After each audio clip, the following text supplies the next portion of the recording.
Good evening, ladies and gentlemen. I, on behalf of School of Social Work, Kumaraguru College of Liberal Arts and Science, Coimbatore, warmly welcome you all for today's panel discussion on understanding climate action in the Indian context. I'm Namrata Varshini, and I'm the co-host for the evening, along with Mr. Jayasurya. And it's a great pleasure both to participate in the panel with our esteemed panelists and to welcome you all to this evening. As we all know, the climate crisis continues unabated as the global community shies away from the full commitment required for its reversal. Climate change is affecting every country in the world. If left unchecked, climate change will cause average global temperatures to rise beyond 3 degrees C and will adversely affect every ecosystem. We're already witnessing how climate change can exacerbate disasters and threats, and 2020's cocktail of hurricanes, wildfires, floods, and earthquakes is our cue to take climate action because doing nothing will end up costing us a lot more than taking action now. We have a green opportunity to take actions that will lead to more jobs, great prosperity, and better lives for all while reducing greenhouse gas emissions and building climate resilience. Climate action means stepped up efforts to reduce greenhouse gas emissions and strengthen resilience and adaptive capacity to climate-induced impacts. India, being a signatory of Paris Agreement, but with a high aspiration for development, has long ways to go. Climate action is one of the important sustainable development goals, that is, goal number 13, and experts say combating climate change can reinforce all 17 SDGs. Today, we have 5 eminent panelists who are experts in various domains related to climate change and climate action among us to discuss about understanding climate action in the Indian context. The goal of this panel discussion is to highlight some of the pertinent questions relating to climate action and its implementation in India, while also nourishing young minds and inducing them to take urgent action to tackle climate change and its impact. Before moving on, I'd like to introduce and welcome our partnering organizations.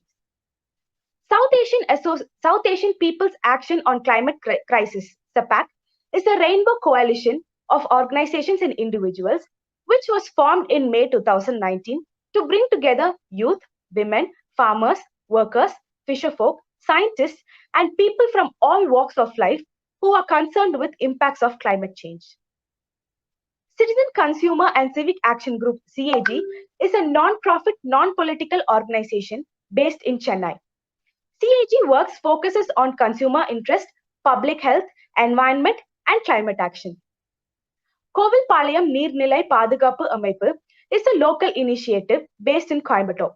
It's working towards the restoration and rejuvenation of wetlands in Coimbatore. At present, the group is engaged in the restoration of Kalingarayan Lake, which is in Annur Taluk of Coimbatore. With that, I welcome Dr. Emmanuel Daniel, Faculty Lead, School of Social Work, Kumaraguru College of Liberal Arts and Science, to deliver the welcome address and welcome our panelists. Thank you so much, Namrata, for that energetic start. To tackle climate change, you don't have to reduce your quality of life, but you do have to change the way how you live. It was once said by Ken Livingston. Good evening, one and all. It gives me an immense pleasure to welcome you all on behalf of the School of Social Work, Kumaraguru College of Liberal Arts and Science, Coimbatore.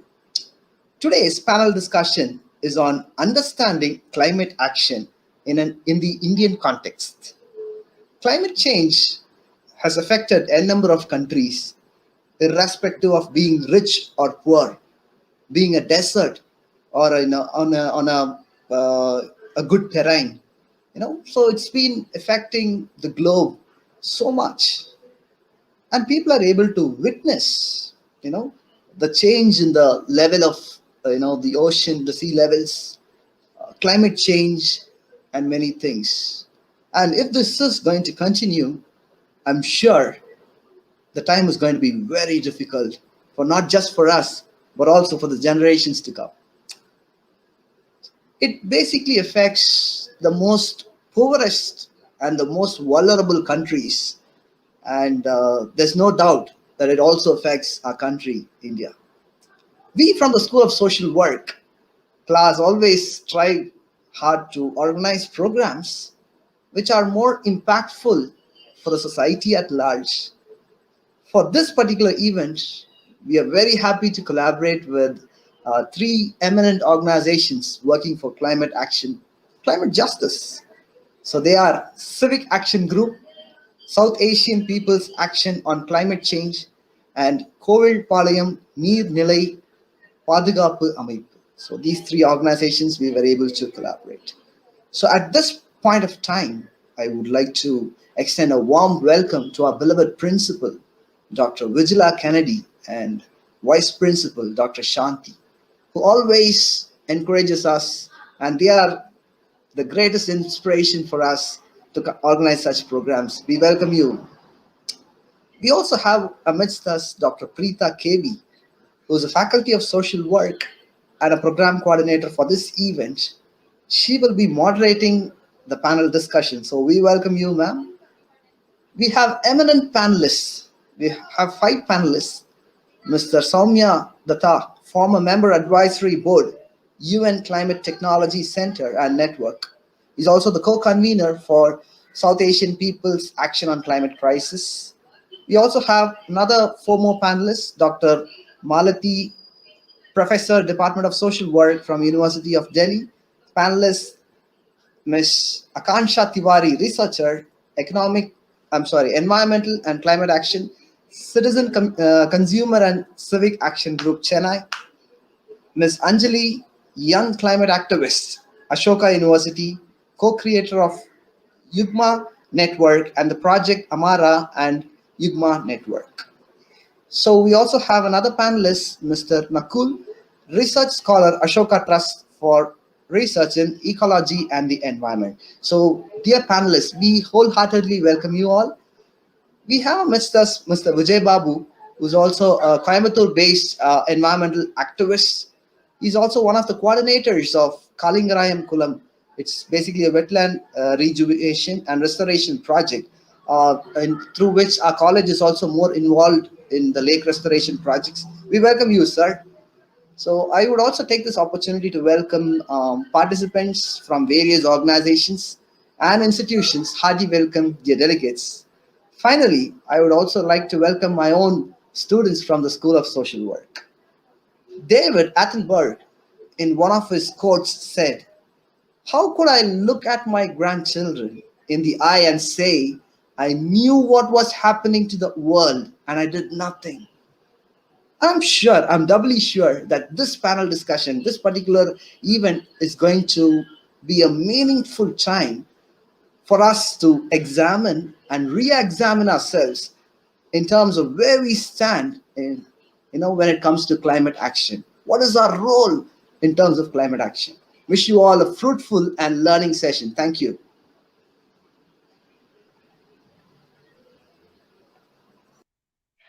Dr. Emmanuel Daniel is the versatile faculty lead of School of Social Work, CAS. He has a collective experience of 10 years in teaching and research fields and has research experience in various fields of social work. But he is best known for constantly motivating his students and pushing them to realize their full potential. He trains his students with a vision to enhance their skills to become well respected social workers in the society. We warmly welcome you, sir. It's an honor to have you here. Now, it's time to move on to the panel presentation. Before we begin the discussion, I would like to take this opportunity to introduce the moderator for the day and all our versatile panelists who will take you on a journey that will help you understand better about climate action. Our moderator for the day is Dr. Preeta KV. Dr. Preeta KV is working as an assistant professor with the School of Social Work, Kumaraguru College of Liberal Arts and Science. Her PhD from Madras Institute of Development Studies, Chennai, focuses on the political ecology of developmental projects. She has more than 5 years of field and research experience in rural, urban, and tribal settings. Her main areas of interest include environmental policy and practice, environmental social work, and participatory research. Moving on, our 5 eminent panelists will focus on different aspects of climate action in the Indian context. Each panelist will talk for about 10 minutes and then we will move on with the discussion. Our first panelist is Mr. Soumya Datta, based in Delhi. Mr. Soumya Datta is an expert and activist on climate change and sustainable development. He is a former member in the advisory board of the UN Climate Technology Center and Network. He has been associated with many people's movement in India. He is the co-convener of SAPACC, founding member of India Climate Justice ICJ, and trustee in Movement for Advancing Understanding on Sustainability and Mutuality, MOSM. Today, he will be talking about what is climate action and why there's a need for it in India. Our second panelist for the day is Dr. Malathi Arsumali. Dr. Malathi is a professor with the Department of Social Work, University of Delhi. She has over 2 decades of teaching and grassroots experience of working with civil society groups in the disaster-affected areas of Andhra Pradesh. She has an enduring faith in anti-oppressive practice and has been associated with the atheist and humanist movements of the world.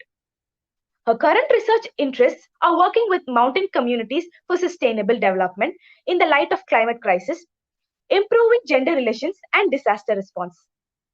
Dr. Malathi's talk will focus on linkages of climate justice with social justice, differential vulnerabilities, and differentiated impacts and responsibilities and centrality of keeping the interest of vulnerable communities in climate actions. Following Dr. Malathi, we have a third panelist, Ms. Akanksha Tiwari. Ms. Akanksha Tiwari works as a researcher with the Environment and Climate Action Team at Citizen Consumer and Civic Action Group. Her current work is focused on analyzing the water consumption in coal power plants and the process and impacts of decommissioning older units of coal power plants in India.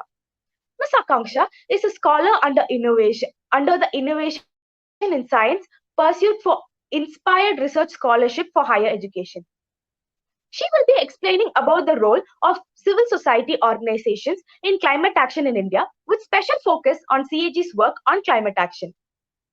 Our fourth panelist, Ms. Anjali Dalmia, representing the young Z generation. Ms. Anjali Dalmia is a student of Ashoka University and young social and environmental activist. She is a member of NAPM, National Alliance of People's Movement, and SAPACC. Anjali has started her own initiatives, like she is the co-creator of Yugma Network, a pan-India youth initiative which works towards achieving ground-level environmental justice by contextualizing the discourse through local languages. The project Amara, a sustainable and equitable menstruation for all, and she's also a part of various local initiatives. She will be the apt speaker for us today to talk about youth and climate action. Our fifth and final panelist for the day is Mr. Nakul Mohan Heble. Mr. Nakul is a Bangalore-based PhD scholar at the Academy for Conservation Science and Sustainability Studies at Ashoka Trust for Research in Ecology and the Environment at TREE, affiliated with the Manipal University of Higher Education. His thesis is on the politics of climate action in India at the intersection of climate, development, and human well-being. His recent article titled, "We Need to Save India's Climate Action from Its Perverse Consequences" in Science Wire grabbed attention of climate experts.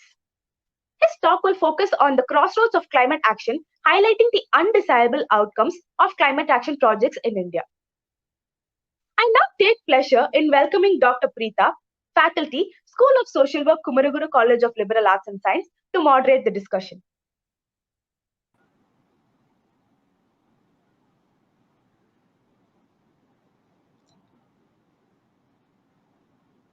A very good evening to all.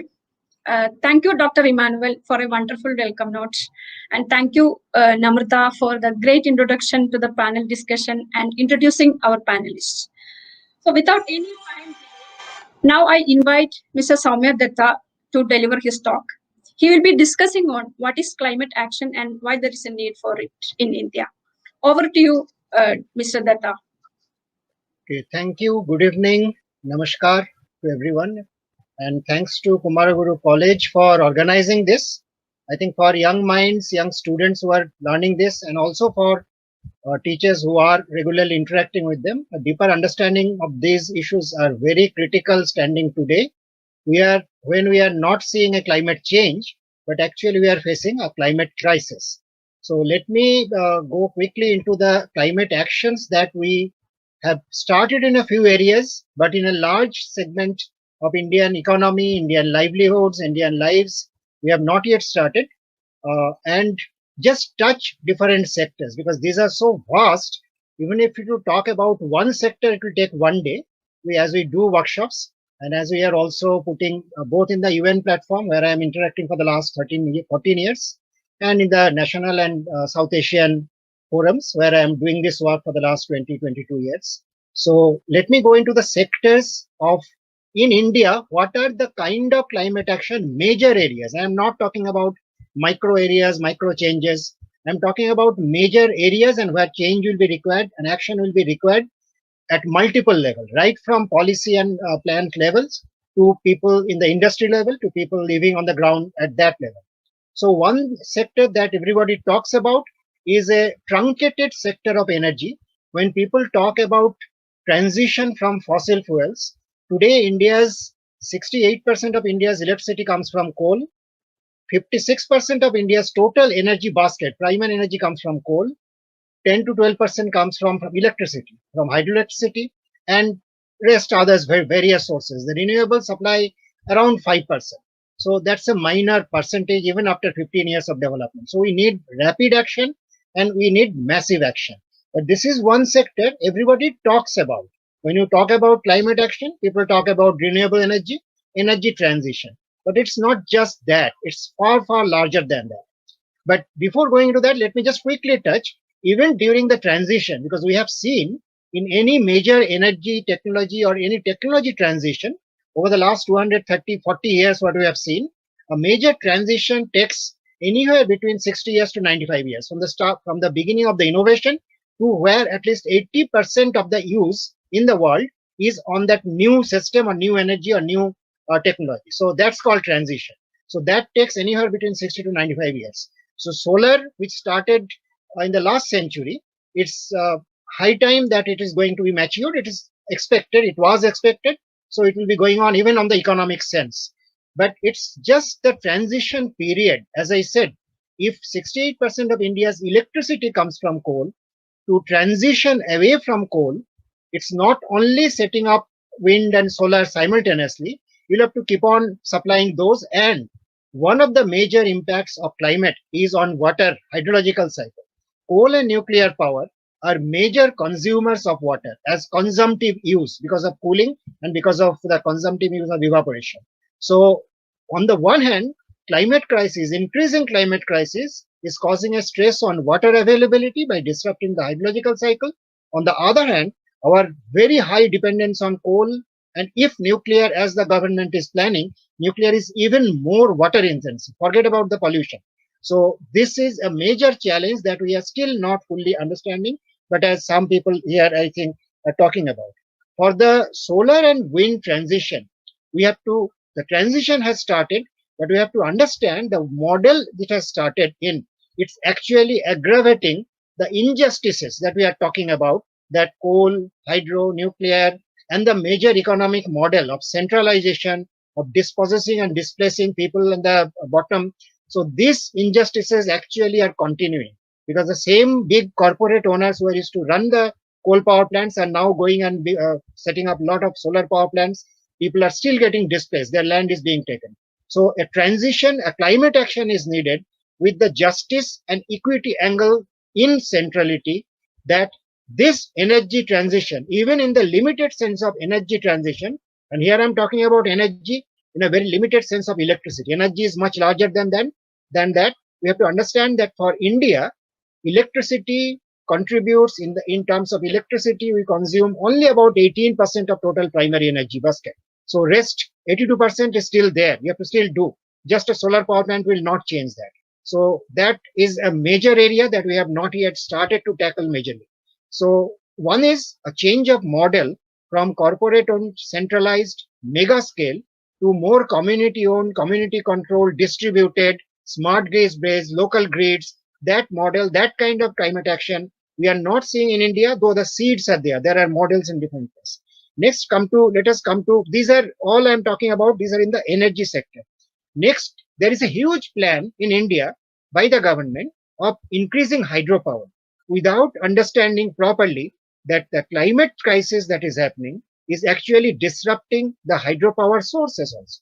In fact, if you see the ISRO data, Indian Space Research Organization, from 1985 to 2000, Indian Himalaya snow and ice store, every year there was an average loss of 4 billion tons, 400 crore tons. From 2000 to 2015, that has gone up to 8 billion tons plus, 800 crore ton plus. 2016 onward, it has gone even more. So with warming, the annual net loss of snow, ice, water storage is going down drastically. In this scenario, if we plan to do climate action through big hydropower plant, this will be doubly impacting. Plants will become useless and a lot of land will get wasted and will create more disasters in terms of recently you have seen those disasters. Globs are increasing. I'll come to disasters and climate extremism in later. But this is in terms of energy. The other areas that we need to understand in the climate action, which is immediate, that we must not focus only on solar and wind, because renewable energy, carbon-free energy can be a multiple. It can be geothermal, it can be ocean thermal, it can be wave, it can be tidal, it can be a multiple thing. And this electricity focus or electricity centrality also has to go, because a lot of energy needs for domestic use, commercial use, and industrial use is in the form of heat, not in terms of electricity. And a lot of the natural sources can be directly tapped from heat. So that's a major climate action side that our economic focus and industrial focus, keeping the climate crisis in view, will have to change. I'll not go into details. Let me come to the second segment. Industry and manufacture is backbone of any country that wants to go a little ahead, give a lot of employment. Agriculture, also agriculture, I'll come next later on. But industry, agriculture is always any country that goes above a little above on economic ladder. Industry and manufacturing plays a major role, not only in economy, not only in GDP, but also providing jobs, providing well-paid jobs, secure jobs. So in industry and infrastructure, or just if I say manufacturing, what are the key things? What are the backbone? Steel, aluminium, cement, bricks, plastics, that is petrochemicals, glass, paper. So these areas, if you look at steel, whether it is magnetite or hematite, to take from the ore and make iron and then steel, you need a huge amount of carbon to be burned, not only in terms of the energy, but also for the oxide ore, the hematite or magnetite. If you have to convert it, you have to convert it through carbon. So entire new chemistry of steel making, and steel is one of the backbones of any economy, any modern economy. You have to change the entire backbone. That chemistry has to be changed. New manufacturing processes, the new industrial processes, new supply chains has to be changed. Next, come to cement. Cement in the process of manufacturing, again, because it is from limestone. Limestone is CaCO3. If you have to make it first lime, clinker, you have to take out the carbon dioxide. So again, in the process of manufacturing, the carbon dioxide emission is included, and then the energy that it needs, huge amount of energy, that again is carbon dependent. So again, new chemistries which are now being developed, which is already a couple of new technologies has been developed, but to bring those technologies into industrial scale, to transform an entire cement industry. India steel production is 110 million tons now capacity. Cement capacity is 545 million tons. So these are huge, massive changes that we are talking about. And these we don't understand. These are part of the necessary climate action, because we don't change the steel process and chemistry. If we don't change the cement production, chemistry and the technology, we cannot make zero carbon economies. That's impossible. So next, come to aluminium. Aluminium is the commonly known material which is the most energy intensive. And in this energy, again, we'll have to go out of this carbon energy. Second impact of aluminium is bauxite is a mineral which holds water very well. Every mountain, every terrain that has bauxite holds water, gives out rivers. So if you have to do large scale bauxite mining, you will have to damage lot of pristine forest, lot of sources of rivers. So we need to change the chemistry of aluminium making, need to develop new technologies, need to develop new aluminium industrial method if we have to keep on using aluminium, which is one of the backbones. Come to petroleum. Petroleum, everybody knows, oil, gas, coal are the three things that are causing damage. So the entire petroleum, apart from even the fuel, which I'll come to transport, the petrochemicals industry today is one of the major backbones in terms of products, services, supply, support structure, everything. So we need to shift away from petroleum, but what will come to support some 50 to 60,000 products and services, we still have not focused enough. So that's a major action that we have not yet probably seriously started. Let me not go into details. Let me go into the third area, which is agriculture, which is extremely important. Agriculture today, I don't know whether people understand. Agriculture today, to produce every calorie of food grain or other food, if it is a food grain, we need 6 to 7 calories of external energy input. And 80% of this energy input comes from fossil fuel in terms of mechanized agriculture, in terms of fertilizers, in terms of transportation, everything. So if we have to have really climate friendly agriculture, we have to really completely go away from the energy intensive, chemical intensive mode of agriculture. And this means something like 70 crore people in India who still practice agriculture. 90% of India practices chemical intensive agriculture. That's the reality. Even in the villages, they provide fertilizers. They often use tractors, and to take their things out, they use again tractors and trucks. So this huge energy dependence of agriculture, the fossil fuel dependence on agriculture, because gas and naphtha are also major feedstocks for fertilizer. We have to have major changes in agriculture. The other major climate action that is needed, as I said, hydrological cycle is critically connected with agriculture. 60%, almost 60% of Indian farming is still dryland farming. Wherever there is irrigation, those groundwater sources are drying out after 30, 40 years of intensive use. So we need to change the entire pattern of agriculture, which is irrigation intensive, chemical intensive, energy intensive. And this is a major challenge. And that's also connected because of the increased in variability of rainfalls. Sometimes it rains too much. There was a 100-year study of monsoons by India Meteorological Department, which showed earlier till around mid 80s, total rainfall in the year used to happen in 44-45 days. Roughly the same amount of rainfall now is happening in 23 to 25 days. That means when it rains heavily. When it do not, it's a dry period. And that's a major challenge for agriculture. Not only floods and droughts, it's a major challenge for agriculture. So that needs tackling. Let me quickly go into the fourth segment. Mobility and transportation are very important for any civilization. We cannot, if we are not prepared to go back to before 7,000 years, because as we know, urban civilization started around 7,000 years back in Mesopotamia, Eridu, Ur, Uruk. These are the areas where urbanized civilization started, which we call civilization, because we don't call farming societies as civilized societies, though that's a debatable question. But when the urbanization started, right from that point, mobility, transportation is one backbone. Today, 90% of our mobility depends on fossil fuels. 90% plus. I'm saying 90%. Some estimates go up to 95% plus. So if we have to go out of fossil fuels, we have to invent and not only entire model of entire class of mobility devices, cars, buses, ships, railways, everything. These can run on electricity. Some can run on electricity. But electricity, the moment you go into batteries, there is another whole class of problems that come in, another challenges, technologies. I'll not go into details of that.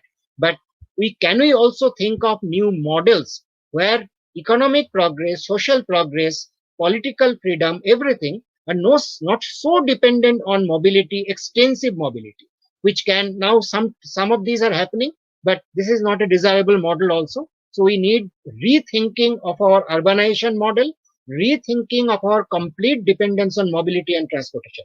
And this is not only for people, this is for everything that we consume.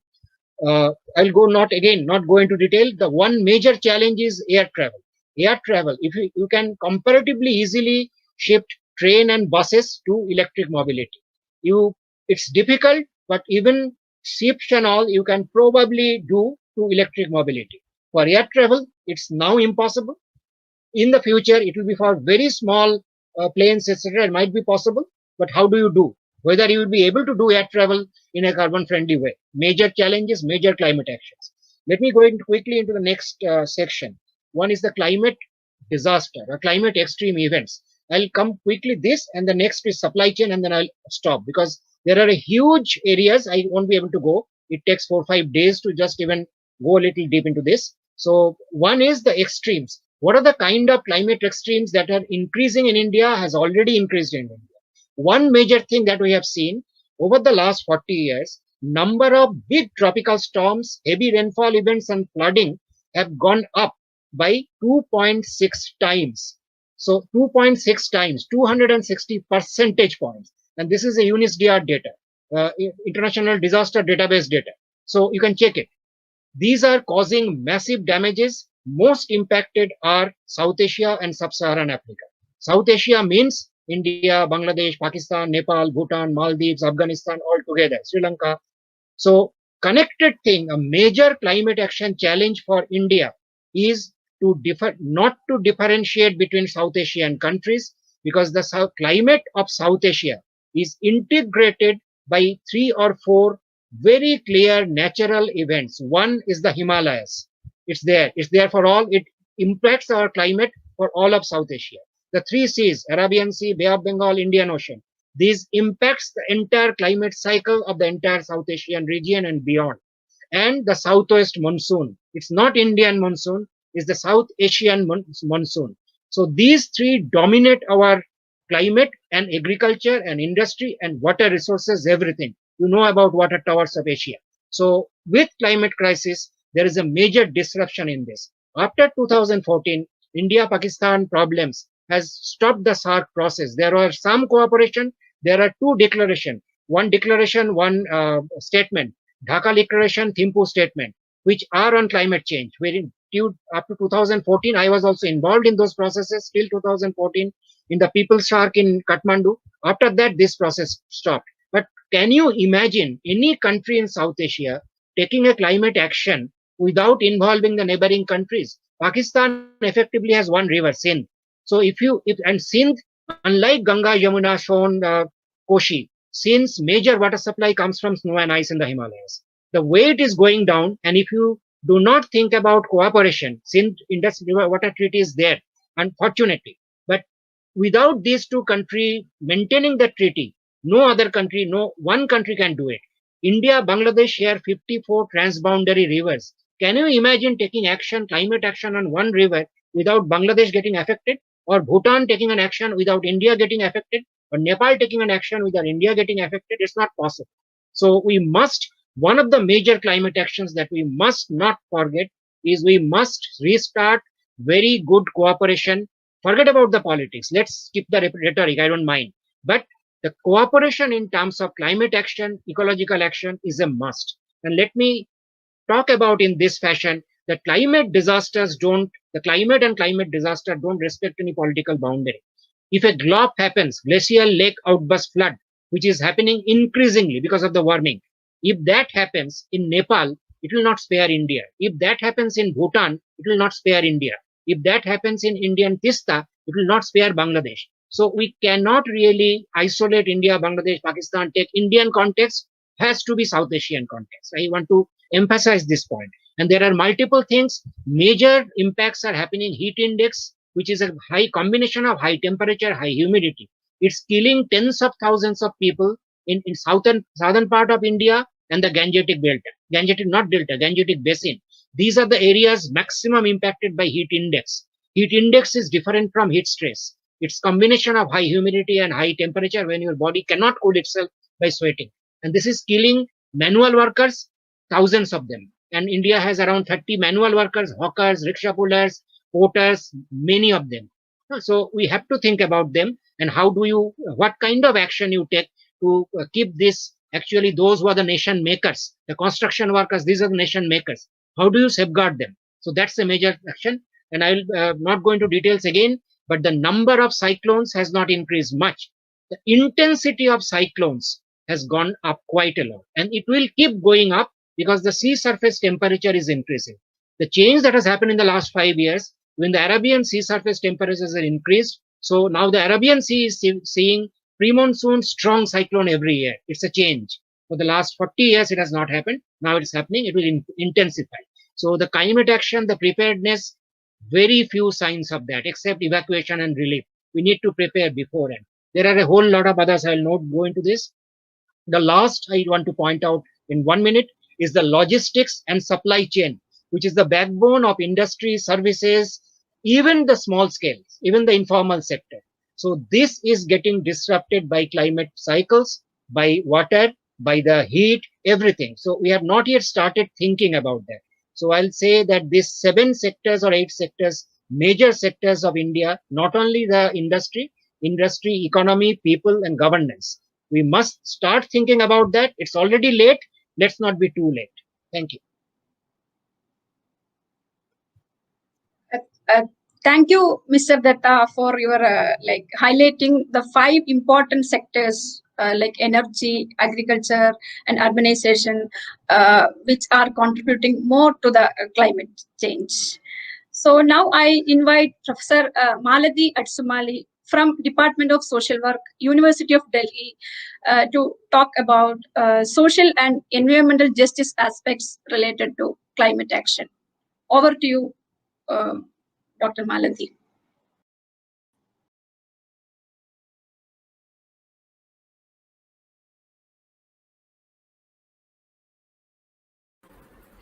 Warm greetings to one and all, and thank you, Dr. Preeta, for inviting us. And I'm really thankful to the organization Kumaraguru Department of Social Work of Kumaraguru Liberal Arts College, Coimbatore, for inviting us for this important discussion. And it's actually a very humbling experience to share our thoughts, because we see a large potential for the future just waiting for us in terms of our students, and we want to invest our energies in our students. And I think the organization is doing very well with regard to preparing the students for this very, very important challenge that we are currently facing. So I begin with the understanding of what is this kind of a climate justice and social justice, the linkages, the vulnerabilities, whether they are differentiated vulnerabilities of people who are exposed to climate change events, as Mr. Datta has mentioned about climate extremes. And so what kind of differentiated impacts, differentiated vulnerabilities, and hence a kind of a differentiated actions which are needed to be done. Do these vulnerabilities have actually stemming from the existing socially inequitous social structure that we have with us? And do they accentuate these difficulties further on such groups of people? The other point is that, so what shall we do to prepare ourselves? And how do we want to involve such groups of people in collective actions? So those are the points that I thought I would be sharing some of my ideas on. So when we start looking at climate justice and social justice, we would definitely say that when we say climate justice is trying to see that there is a kind of what you call equality in terms of distribution, and in terms of procedural and distributive justice with respect to mitigating the effects of climate change, or even to help in adaptation procedures. So we see how can that be actually, will that help such groups of people who are traditionally been seen as marginalized. Now, I speak from the experience from Uttarakhand, particularly my work with the Forest Rights Act with communities in Uttarkashi district in Bhatwari block. So we see the differentiated vulnerabilities with regard to communities who are forest dependent. And these forest dependent communities, they would, the pathways to the forests were cut off with climate extremes, or there is dwindling forest resources. So what kind of livelihoods or what kind of food safety needs they would be meeting, because they are all dependent on some of them majorly from uncultivated foods also, and also medicines and water resources from the forests. And so what sort of impacts would be there, and if they are the ones who are not part of the picture of livelihoods frameworks that the government or institutional mechanisms have in place, or they do not figure in this, then naturally they will be facing lots of vulnerabilities. We have seen the experience from 2013 disaster in Uttarakhand, where the people have been clamoring what we call for Sadak Samman. That means they wanted what you call respect for their individual dignity and communities. They didn't want charity to be given. So there is also an idea in terms of, when we do climate actions, do we really ensure the dignity of the communities in question? So vulnerabilities are gendered. Vulnerabilities have an effect on the marginalized, in terms of whether you possess a land, you do not possess a land, whether you are a footloose labor and you could actually go and work in as a migratory group. You could go from one city to another in search of work. And how does that again impact on your what you call survival needs? Because when we say climate change, it is also impacting on the urban areas, and as Mr. Datta has pointed out about climate extremes impacting on the cities also, extreme heat stress and so on. And if these are the groups of people who are going into construction work and labor force, which are in quotes footloose and cheap labor, and in addition to the kinds of systems which are in place, which exasperate these inequalities in terms of their vulnerabilities via institutional processes.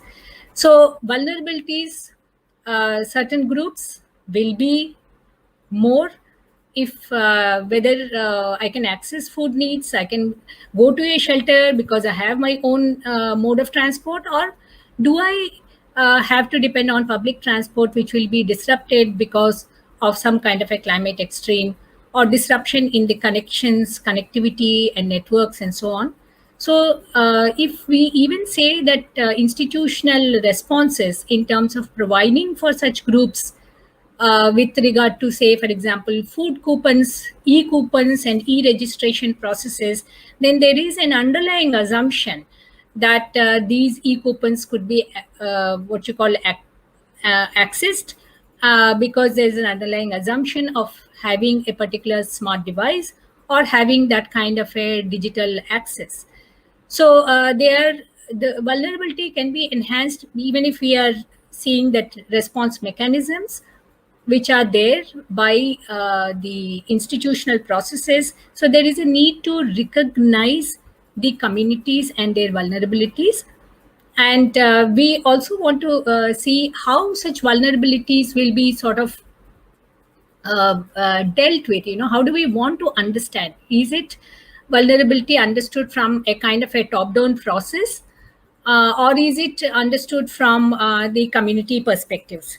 So when we actually want to say climate justice and social justice, I want to say that there can be no climate justice without social justice. And when we want to see that centrality of keeping the interest of the vulnerable communities in climate actions, so what kind of vulnerability mapping, what sort of intention, and with what changes do we propose? Who should be prepared? What sort of knowledge systems interface is taking place between the communities at the local level and between the experts and the kinds of technical groups, as also the institutional processes which heavily are dependent on certain what you call cultural capital. So even though we recognize that when we talk about communities by the term itself is not homogeneous, based models for sort of looking at climate actions, which they also need to be seeing this kind of power differentials within communities and take that into consideration. So I want to stress that we need to build something called an inclusive, democratic, transparent, participatory processes, because that will be the one which is key to achieving social environmental justice. We have experienced the problems with this kind of being non-inclusive, non-democratic, non-transparent issues, even in the current COVID crisis. And we need when we say democratic process, then are we ensuring those processes to be at place, and are we challenging the powers or power exercises at the local level? That must also be in our thought process when we are going to work with communities and community vulnerabilities. So we say, when we say we democratic ideals, I believe that we would like to see that there are multiple realities, multiple perspectives. There is a need for consensus building. There is a need for respect and recognition, and also sincerity of purpose. The the actions which are being spoken of, those, what are the kinds of intent that we have? So do we respond in terms of knee-jerk reactions, and so the extremes are coming, so we respond, or do we, how prepared are we, and how do we want to prepare the kind of resilience in the communities? So we need a kind of a collaborative partnership. Mr. Datta has spoken of a kind of a cooperation between nations and so on, and I'm trying to say that there is a need for what you call coalition building across different institutional sectors and across different stakeholders and players, and that is the way in which we would be able to prepare for and respond. So in terms of future preparation, I would say that if we want our future to be peaceful, humane, we want it to be considerate and responsive to those in need. Something like I have felt that it's like an affirmative action. We need to be looking at the kind of vulnerable groups and be responsive to them, and that needs to be institutionalized. These kinds of preparations must start now. So what such preparations could be? One is this knowledge systems, because we have plenty of knowledge which is coming from experts, and how do we want to clarify these issues at the ground level, at the local community level, and what sort of assumptions, directives, power issues that we must contend with, and how do we want to incorporate the kind of locally sourced knowledge systems in a kind of systematic way, and how do we want to shape the same in terms of dissemination of knowledge in collectives, networks for action and integration. And also we need to have the kind of an accountability mechanisms, which is a major governance challenge, I do believe. And the sort of thing, what kind of components the knowledge at these kinds of knowledge interfaces will be, which will be helping us to inform of our climate actions, national, local, and sublocal levels. And I believe strongly that livelihood analysis in a particular geoclimatic conditions, for a start, we need to do that, looking at the social factors, demographic changes, and also identifying the vulnerable, because that's the way we prepare. We prepare to see who are the ones who need to be saved, who are the ones who need to be supported, and with what kind of mechanisms.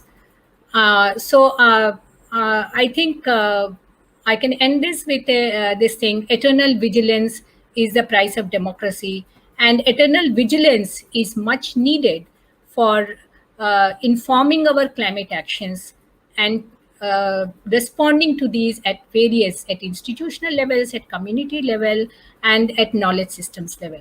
Thank you. Thank you, Professor Malati.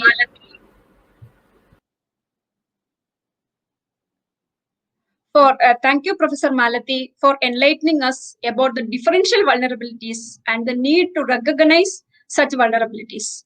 As you rightly said, there is no climate justice without social justice. That is again a big challenge for India. So moving on, our next panelist is Ms. Akanksha Tiwari, a researcher from CAG, and she will be talking about the role of civil society organizations in climate action in India. Over to you, Akanksha. Thank you, Dr. Preeta. I would like to thank Kumaraguru College and CAG for giving me this opportunity to be a part of this wonderful panel today.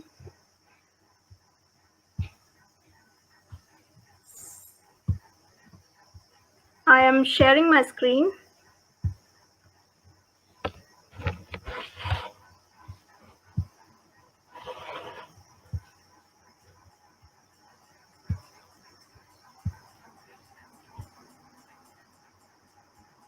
I hope I'm audible and this is visible on everyone's screen. Dr. Preeta? Yes, yes, you can proceed. Thanks. Good evening, friends. I wish everyone Happy World Environment Day in advance. The theme for this year is ecosystem restoration, which is a climate action in itself. Today, we are at an inflection point. COVID-19, the climate crisis, and degradation of our ecosystem have forced us to rethink normal and created a new world of possibilities. That's why I'm here to speak about the role of civil society organizations on climate action. I take this opportunity to introduce our organization, Citizen, Consumer, and Civic Action Group, CAG, which is a non-political NGO that works towards promoting good governance processes that includes transparency, accountability, and participatory decision-making. Coming to the topic now, if anyone needs a crash course in the critical role played by civil society organizations, COVID-19 is providing it. Whether it is pandemics, climate crisis, natural disasters, civil society organizations are the drivers of the change. The civil society is not affiliated with or directed by the government, thus they are called non-state actors, which play a crucial role in creation, enforcement, and review of policies for bringing up changes at system level, community level, and individual level. For example, Goonj, which is providing its social services towards demystification of myths and realities around disasters, and it helps in relief and rehabilitation of disaster hit people in Tamil Nadu and other states of India based on funding. It receives its funding from foreign funders or general public like you and me. Thus, it is a civil society. Like that, many civil society organizations came together and helped the migrant workers during the pandemics. According to World Health Organization, civil society is a broad term that represents charities, development NGOs, community-based groups, women organizations, faith-based organizations, professional associations, trade unions, social movements, coalition, and advocacy groups. The Indian Constitution does not contain the term civil society, and NGO is the legal term which is used by Indian government. The RTI Act mentions NGOs as public authority. However, only the NGOs financed substantially directly or indirectly under appropriate government will only be considered as public authority under RTI Act and cannot be considered as civil society as per the definition of term civil society. For example, Care Trust, which is working towards monitoring the impacts of human activities on wetlands, forest, and marine biodiversity in Tamil Nadu, is funded by Tamil Nadu government for each of its projects. Hence, it is a public authority. Therefore, the NGOs, charities, etc., which receive foreign funding and are not considered as public authority under RTI Act, should be recognized as civil society by Indian law. However, no steps has been taken as of now. The previous speakers, respected Someda and Dr. Malathi, have explained very well about climate actions. Let us understand how civil society influences climate actions or what role they actually play. The civil society generates awareness and contributes in policy making in the favor of communities to reduce their vulnerability due to climate change. Research and activism is the another work area to make legitimate demand from governments such as decommissioning of old thermal power plants for timely and effective climate actions. Civil society supports grassroots movements to raise up discussions or consideration on climate actions. They make a healthy network with important action groups which can help in influencing climate actions. They organize joint or individual programs and campaigns to reach out and involve society for undertaking climate actions. They monitor the effectiveness of climate actions by integrating stakeholders such as private sectors or some volunteering groups in doing so. They give voice to different local groups and ensure acknowledgement of their high vulnerability in public policy through policy advocacy. The civil society creates and distributes reports, blogs, posters, etc. for capacity building on climate actions. Basically, the civil society organizations have the power to influence individual behaviors, government, and the institutions that are involved in undertaking climate actions. The most practical example I can give about the role of civil society is of CAG itself.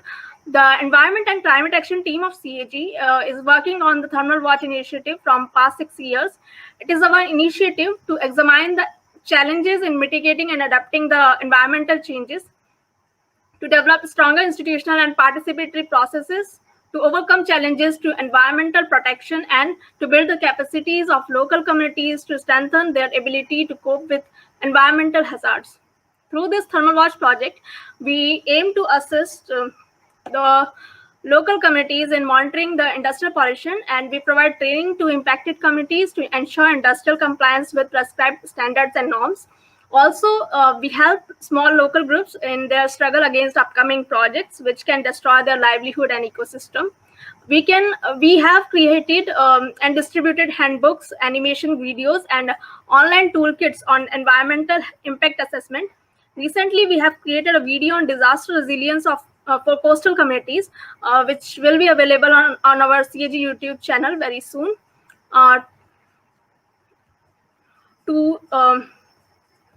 To sort of help the civil society and impacted communities, we provide operational status of thermal power plants and documents like environmental clearance, environmental statement on this map, which is available on our Thermal Watch website.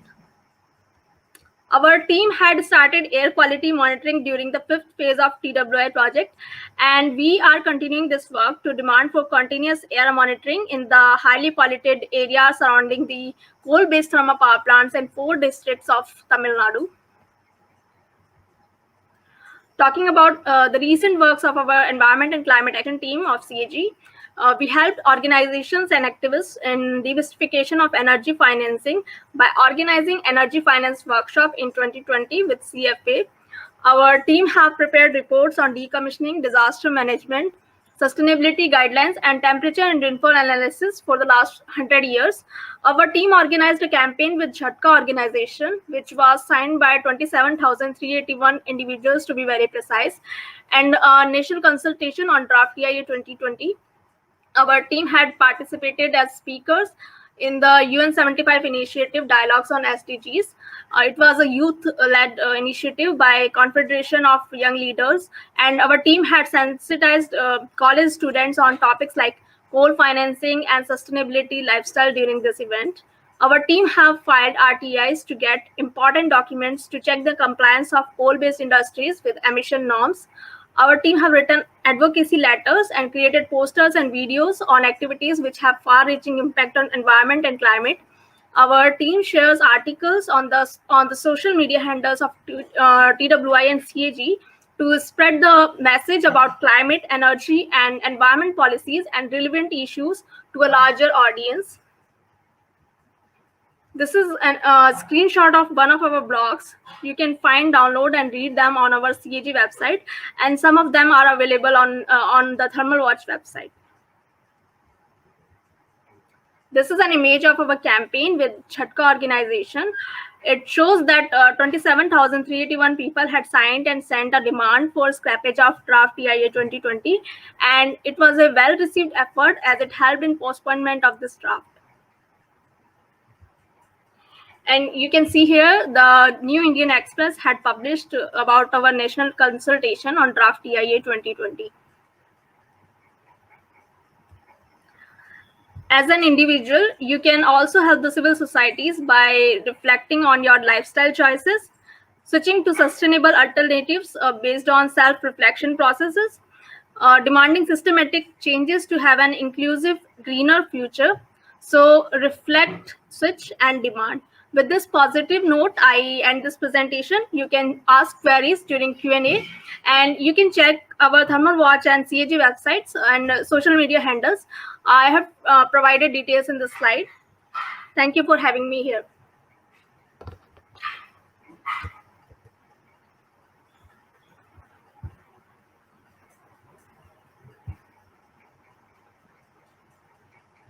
Thank you, Akamsha, for sharing the work of CAG and how CAG is engaging with civil society in various climate action activities. Moving on, our next panelist is Ms. Anjali Dalmia. She's a youth social and environmental activist from Ashoka University, and she will be talking about the youth and climate action. Over to you, Anjali.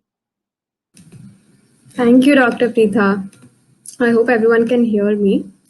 So I will just be mainly building on everything that has been already said, because there are some amazing points that were brought out, which I would like to take further. So before we start, I want to first ask, I think it's a very basic question when it comes to climate action, which is that why are youth even needing to fight for this?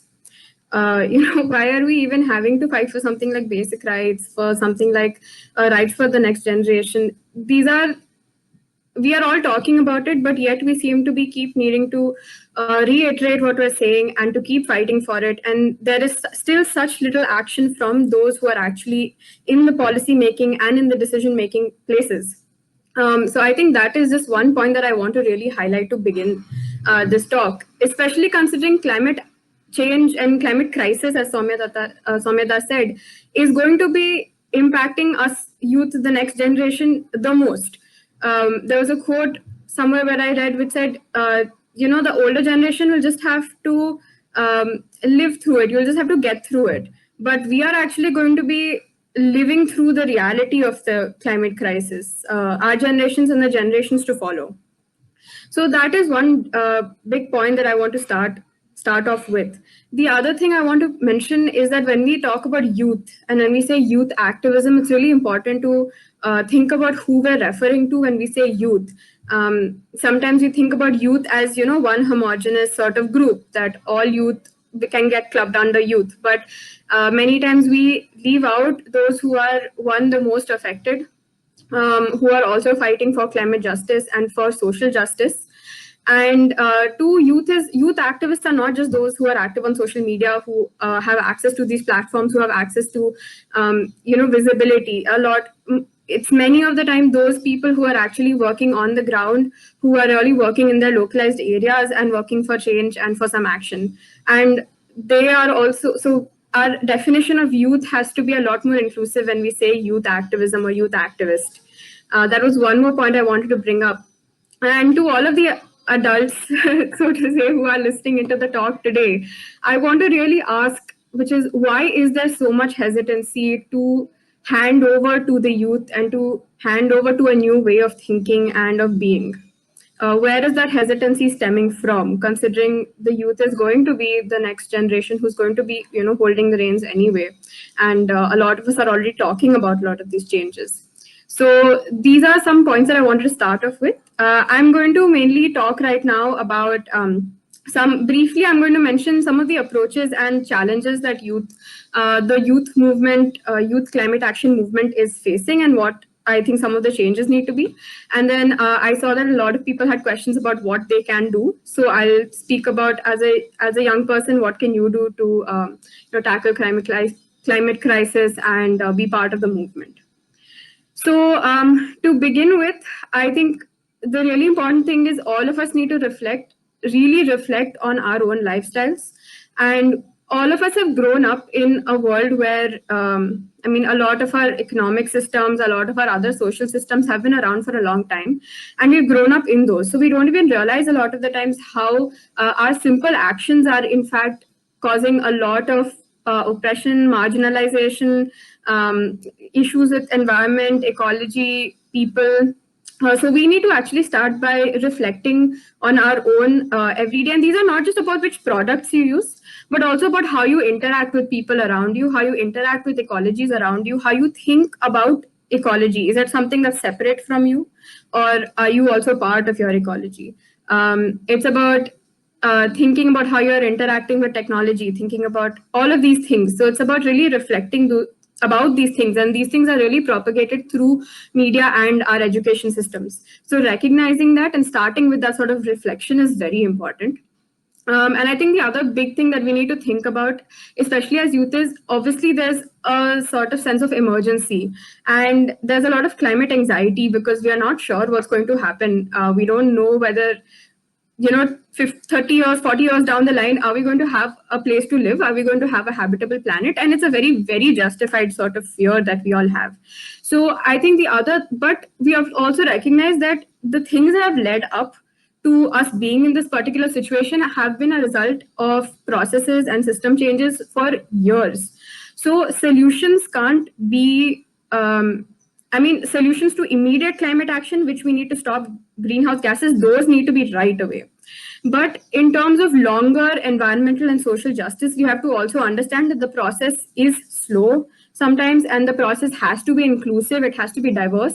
And so it's about the reconciling, the sort of immediate action that we all really want and really need, and also about the slow thinking and the reflection that needs to happen simultaneously in order for any action that we take to actually be just for everyone, not just for those who are leading it or whatever it is. So it has to be for everyone, and especially in order to put in something long term, right? It's not just about right now solving climate change and then letting all other issues be. It's about actually rethinking the entire system and finding a way that in the long term will be socially and ecologically just.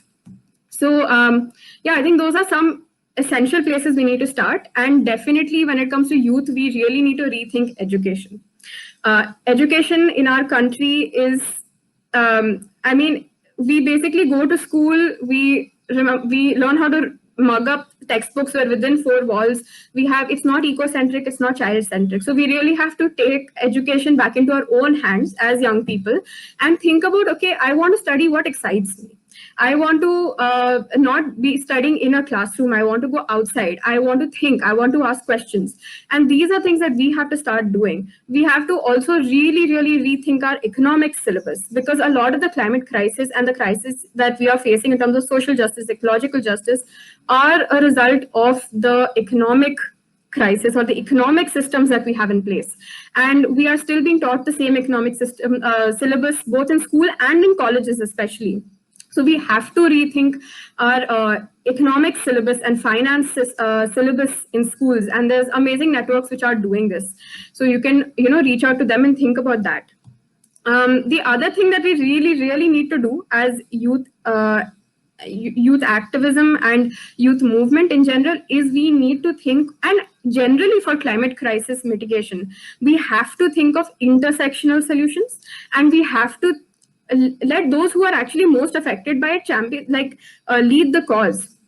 We have to recognize that gender, caste, class, all of these actually play a huge role in climate when we talk about the impacts of climate change, and we can't ignore them. So when we talk about climate change and climate justice, it cannot be a sort of whitewashed green capitalistic way of talking. It's not just about switching your products. It's not just about talking about global warming once in a year. It's not just about World Environment Day. It's not just about these things, but it's actually about understanding what are some of the underlying systems that run especially our country, and how are they interlinked with climate justice, because it's going to impact those who are the most affected, who are the most vulnerable the most.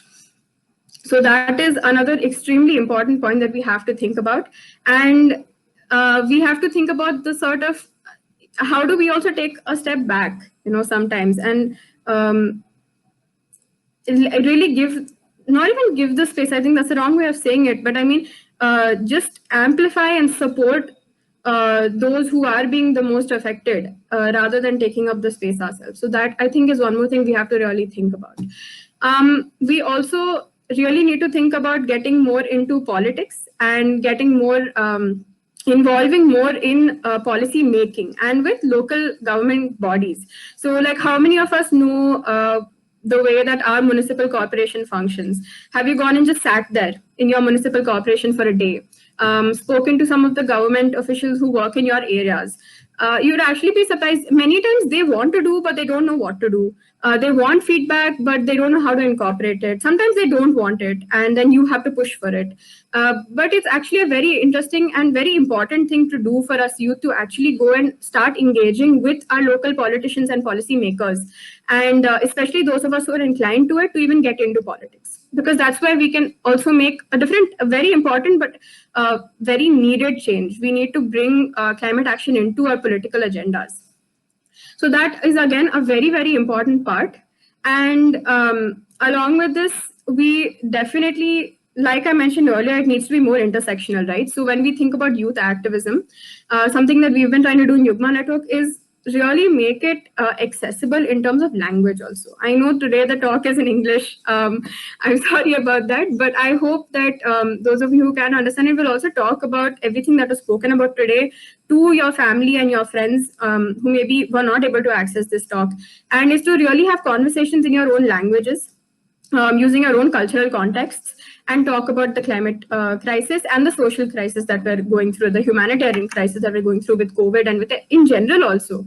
COVID has just highlighted the social issues that we have in our country.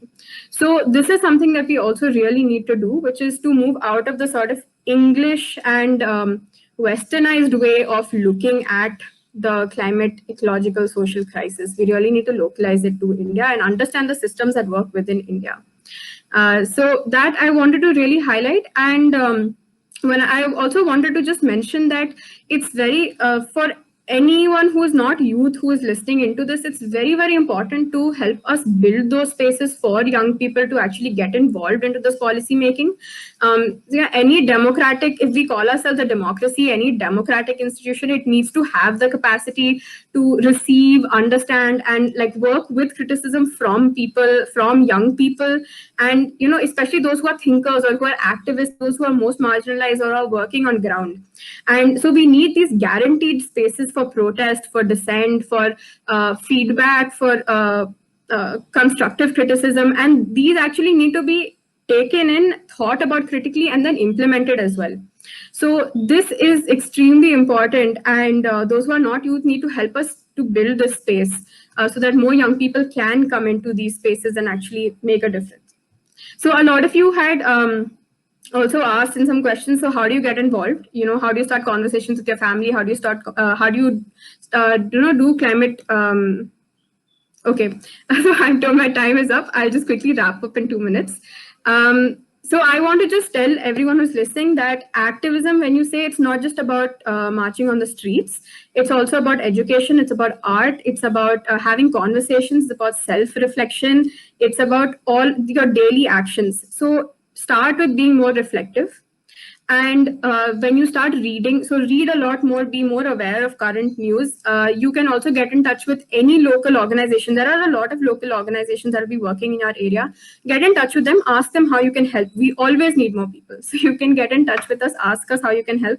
Try getting in touch with your local policy makers or politicians. We can help you if you need with that as well. But definitely get in touch. And yeah, I would say after that, the most important point definitely is to start conversations and to really educate yourself about what is happening. Thank you. Yeah, sorry for stopping you in between. Of course, we can take more during our discussion session.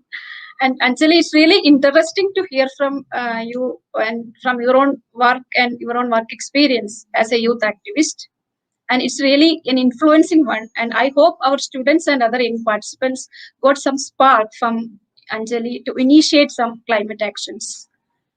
So moving on to our final panelist, Mr. Nagul Mohan, a research scholar from ETRI, to talk about highlighting the undesirable outcomes of climate action projects in India. Over to you, Nagul. Thank you, Dr. Preeta. I hope you can hear me.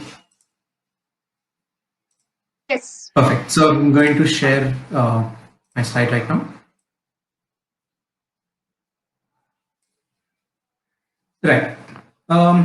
So thanks to KCLAS and a warm greeting to folks from SAPACC, CAG, KKNP. Thanks for making this happen. I work at an organization called ATRI, and my PhD work is trying to understand how climate action takes place and what is the potential for climate action to produce undesirable, unintended, and unanticipated outcomes. Now, the focus is really on subnational level action and how that happens. And I will get to what these mean, right? Unintended, unanticipated, and all. So, but let me start with this. Having heard all the fascinating talks, there's one thing that is for sure. We are at, in some sense, the cusp of climate action, right? A crossroads, if I may call it that. That we have had several international negotiations, and then we come down to the national level, and then you have these policies come up, and then state level policies come up, and then there's a lot of interaction between what is environment, what is climate change, what is the crisis, and then mixing all of them together. The next 10 years or the next 20 years or 30 years is really crucial for us to do good work, do good climate action. And I hope in this presentation I'll highlight that. So we're looking at global solutions to global problems. And in all those negotiations at a global level, we know that developed nations have, developing nations demand developed nations who have thrown a lot of these GHGs, a large chunk of it, into the atmosphere much earlier than we have. So we rely on them in many ways for technology transfers, financing climate action, very important, and technical assistance. So we realize that action is fed by policies. We have the Prime Minister's Council, which looked into forming the NAPCC, the 8+ missions. There are a few others which will hopefully come up. And then the states sort of look at that as a sort of a broad a goal as to how they can create their own.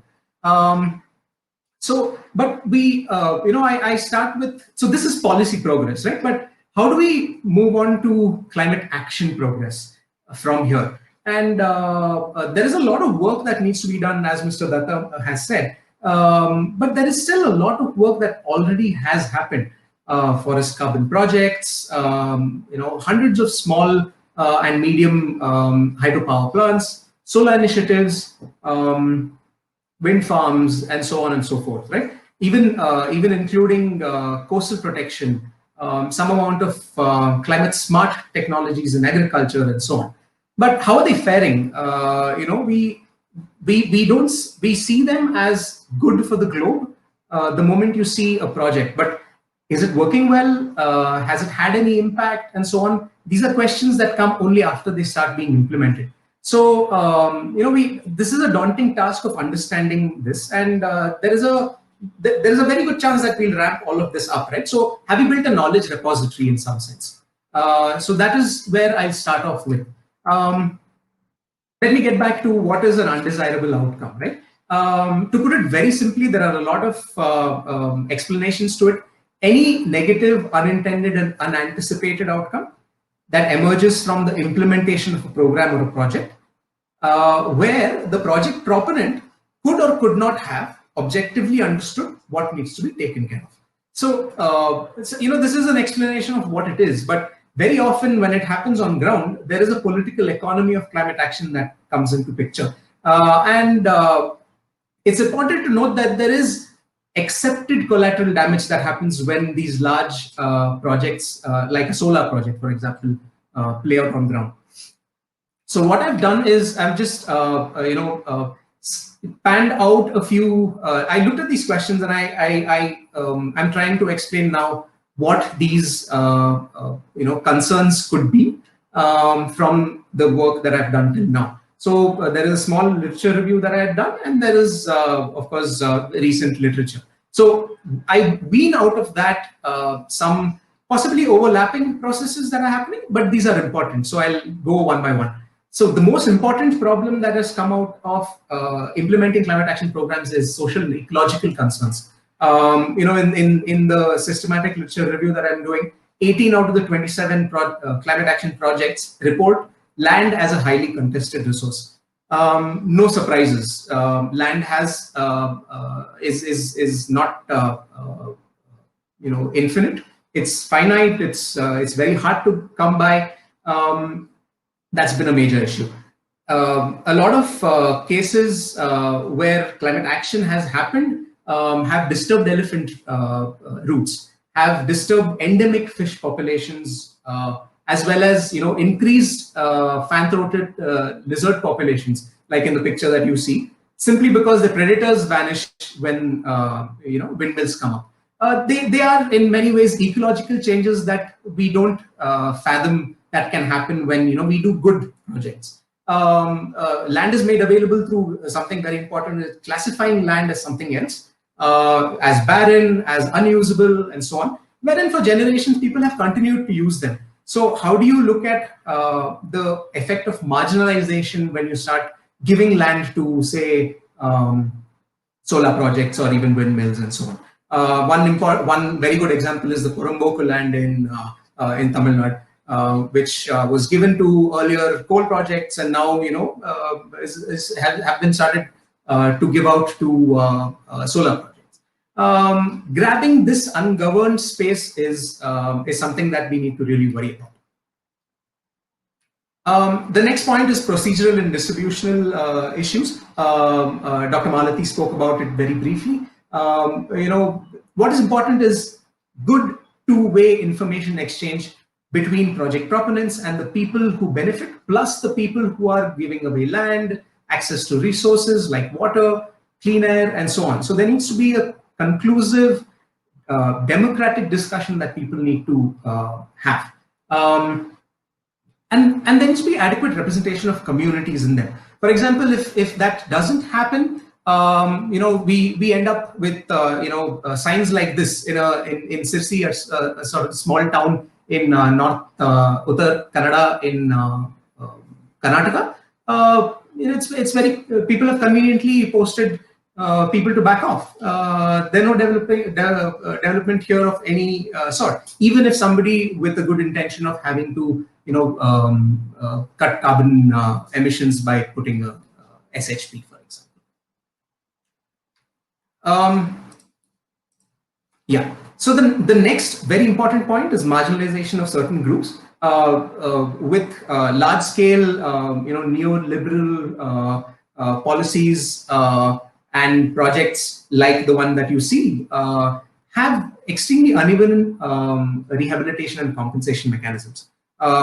Even the best of the kind, for example, here when you see the Pavagada solar plant, lands are not sold, lands are leased. So the people would assume that things are all right. But health services, schools, good roads, as well as jobs that were offered to locals whose lands were being taken have not been fulfilled yet. So the other point is caste and class dimensions, right? How do you work around these in areas of these projects? So resource access plays a huge role and in who benefits from these projects. People with better resources, more land will of course gain more, but the landless in this area who used to depend on ensuring that they can do by with just working on these lands have nothing to look forward to anymore. The final point is legal issues, which are really important. Now, this is a very important point to look at when you say what could be a legal issue with climate action, right? One, there has been no comprehensive legislation on climate change in India yet. We have policies, we have simple directives, but states broadly are left to their own devices. Two examples that come to mind: a waste to energy project and a wind farm.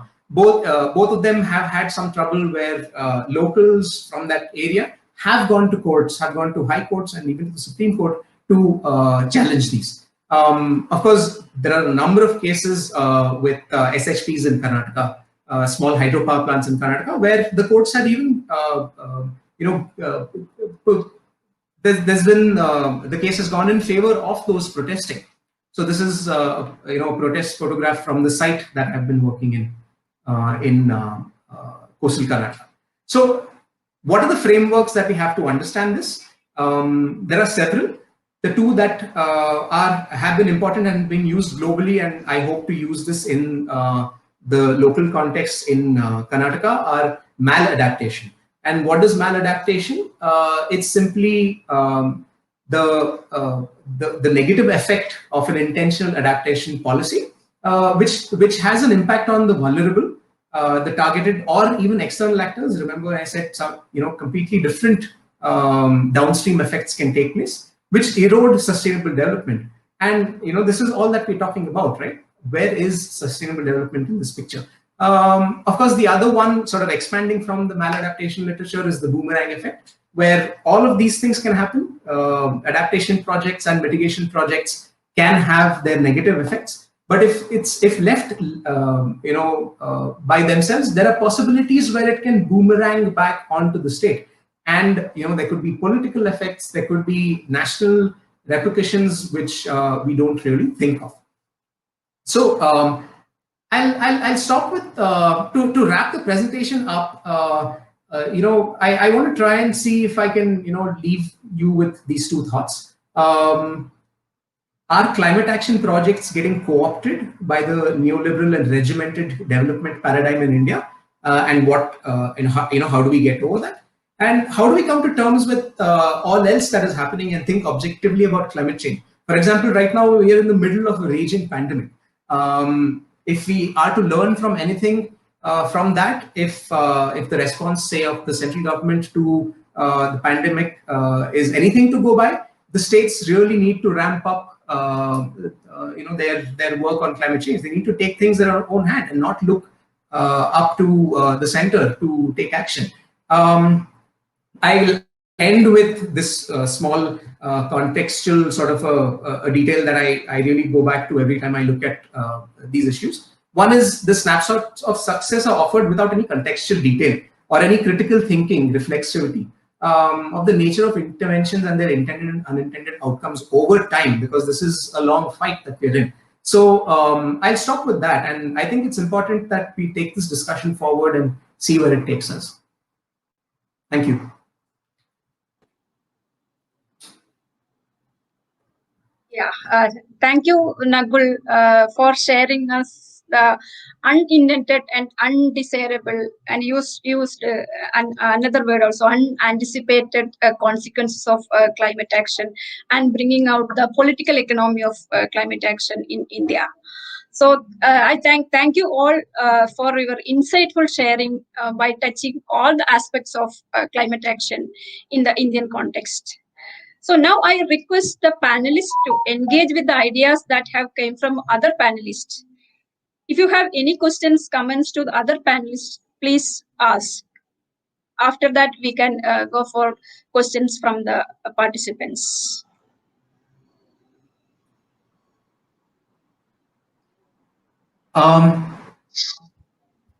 Yes, you can start, Nagur.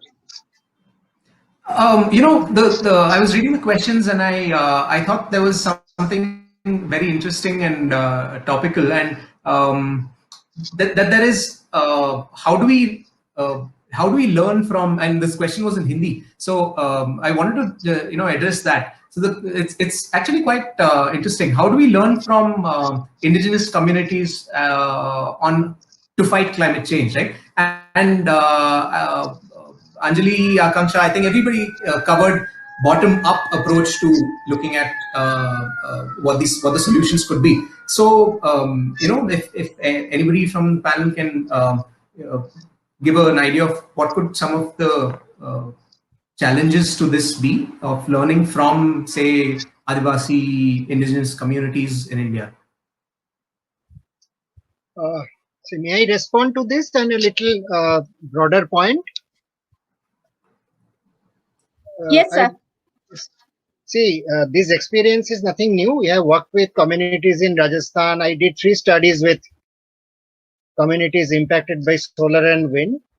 We did work with communities who are impacted with big hydropower plants. On the other hand, we have also seen as a response, and we have been also trying to encourage community groups to respond in their own way. But let me put one thing in the center. Like I have written in the starting 2009-10, I have written a lot of. We did collectively 50 CDM project study. We did presented in Doha in the UN, and what kind of things are happening, how development is not in at all a real consideration, and also the question that Nakulji was bringing out, that how it's in fact I was from 2009 I was intervening in the global climate governance system, but as an outsider, as a social activist. The last 3 years I was part of the board of one major UN group, the UNCTCN, and I have seen from inside. So it's not a conjecture. For the last 10 years, the global and national climate actions are being directed by See, everybody beats the drum of Paris Agreement.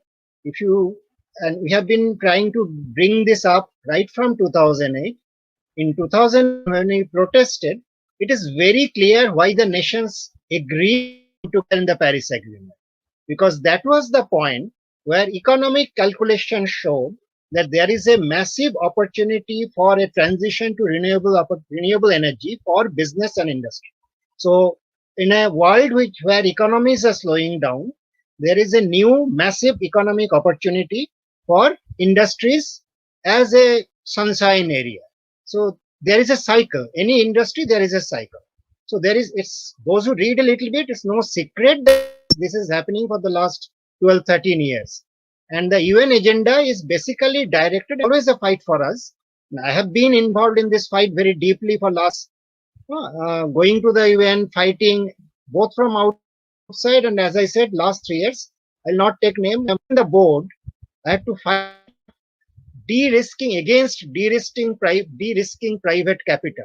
These are the kind of language even the UN started using, not on its own, but it's a guided language. And leveraging capital, leveraging the finance. These are all things going on. So this is basically being determined by global finance capital, also global financial capital. That's known. But let me bring in a counterpoint. Today's world is not only in terms of energy, in terms, as I very quickly, and I missed out half the sectors, as I very quickly touched less than the tip of the icebergs, the entire system is geared to a very destructive and ultimately, as Anjali said, and that's why we, as the earlier generation, we are still trying, shouting, fighting that this cannot go on, because we cannot pass on to our next generation a world which will not be really, it will be very, very unfriendly in the next 30 years. Thing is, we have to change almost every system, and no big change is achieved at zero cost. So there is this micro impact, there is that, I'm not talking about, don't misunderstand, I'm not talking about people should not be central to this. I have been ground level worker for 20 years, okay? But it has to be understood by all of us, no systemic change can be achieved without a cost being paid by everyone. Our challenge is, how do we bring a systemic change where the cost is shared by the rich and the powerful, and part of the benefit goes to, large part of the benefit goes to those who have been impacted by the climate change, who are again impacted by, there is a power failure, so my light level has gone down, doesn't matter. So those have been impacted by the physical changes in the climate, and those who are again impacted by the climate solution projects. These are, we call false solution, geoengineering, lot of this carbon market, carbon offset projects. I have written a lot against carbon offset, studied carbon market. I have argued in the CDM executive board in the UN against this. So one thing is, you have to understand, you have to pay a price. For that, passive listeners, passive viewers, passive readers won't work, have to get down on the field, have to fight, have to get arrested. I have been arrested by police. I have stood with Narmada Bachao and other anti-nuclear movements. We have got arrested, got very bad, not beating, but other thing from police. We have to get down to the street, and you have to pay a price. Only thing, the system, how it changes with this ulta, the way it is going. And there are, as I was saying, last point, we have encouraged communities in Rajasthan that instead of like Bhadla project, I made 2 visits when it was being made. And this year in February again, the largest solar project in India and probably in Asia, 2200 megawatt. Many other projects. We have encouraged communities using the Kushum scheme fund, community scale, community centric, and community owned solar projects. And I have also supported Jaisalmer people who are sitting in Dharna in the High Court for solar and wind project. We have documented, we have published. So the challenge is, how do you turn it around? There is a need for complete systemic change. For that, right from the poorest to the richest, we'll have to pay some price. How do we change this equation? How do the richest pay the highest price? I'm not saying that would be desirable, but sitting here, I won't say the richest has to disappear. They have to disappear. The richest have to disappear, but the persons need not disappear. But to achieve that is a major challenge. I'm not going into that. That's a major economic question. But how do we change this equation where the least price is paid by the most vulnerable? The biggest share of the benefit of the change, which is Asian share, goes to them. So that is the question. But again, without paying a price, that a little bit of change is there, that fellow lost a little bit. But who is losing a little bit? That is important. You will have to lose somewhere to gain a big thing somewhere else.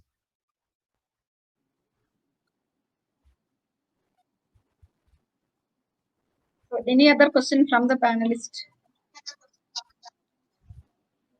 Or I think then we have a number of questions from our participants to be discussed with the panelists. And we have consolidated some of these questions for time management. So I'll start from a very general questions. We had been talking about climate change seriously for around 15 years. But we are now talking about climate crisis. There is a shift in the word change. So what is the actual turning point towards such a change? I think again, Soumya, This change, there are several turning points in the world, not for the climate, but the understanding of ecology. And it started from 1972. 1972 is the turning point where the environment became a political and economic issue from being an environmental issue, from being an ecological issue. In the Stockholm Conference, the global leaders accepted this is a political and economic challenge, not only a quote-unquote environmental challenge. After that, the Club of Rome report, the Brundtland Commission report, these are all contributions. But then again, the Earth Summit was the another point where at least the global, and it took 20 years. See, there is a 20-year cycle. Somehow, I don't know why. From 72 to 92, it took 20 years for global leaders to agree and act just to start UNFCCC, UNCBD, and UNCCD. These three, which are major UN Convention on Climate Change, the UNFCCC, Framework Convention on Climate Change, UN Convention on Biodiversity, and UN Convention to Combat Desertification. These three crucial global compacts came out in 92. But again, the actions were, the initial period was really good. But Rio Plus 20, that was in 2012, where I was also present. I was not there in 92 because that was quite early time. I was in something else. There, the sustainability concept that economy, politics, and ecology, these needs to be integrated. This thing came in. But the crisis aspect came in only in a global understanding. Because I remember in 2010, the World People's Conference, there was a storm going on, very strong storm. So there's a background noise. So it's sudden gusting. And this is becoming regular feature. Every 2-3 days, there's a massive storm. The wind brings up. It's just started, just like that. And it will increase. Anyway, so when let me tell this. When I use this word, climate crisis, I was one of the main speakers in World People's Conference on Climate Change and Rights of Mother Earth in Cochabamba in Bolivia, 2010 April. I was representing Asia in the stage there. When I use this in my presentations, I use the term climate crisis. My European and American climate justice friend from CJN and others, Climate Justice Now, it's a global network. They said, you are using an alarmist language. People will get scared. People will not act. 2018, when IPCC came out with the 1.5 SR, the special report, they gave us a very clear warning that we have played enough. The party is over. Unless right now you take drastic action, change all your systems, we are going to face a major disaster, not crisis. And then UN Secretary General language was, we are sleepwalking into a disaster. The climate change is running faster than we are. And we are running out of time. These are statements not from David Attenborough only, not from activists, by the UN Secretary General. So from after 18, the global conscious leadership agrees that we are facing a major crisis. This is a defining challenge for 21st century, along with inequity and democracy. These three for the 21st century: inequity, democratic crisis, and the climate crisis. These three are going to be the defining challenge. This is admitted by 2017-18. So that is a turning point. And if you look at it, I'll end by this. Many of the sensible news media, Guardian, Columbia Review, Science Review, New York Times, sometimes everywhere, they are using the term climate crisis. Guardian has refused to use climate change or global warming. Guardian uses global heating. So 2017-18 is the last turning point as of now. We don't know when the next turning point will come, and we'll go on the street and revolt. That is the need of the hour.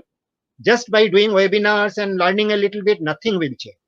Because in the last 1 year, I have done 70 webinars on topics like this. Nothing changes. Unless people really understand it is my future, it's not just learning a little more. I have to get down.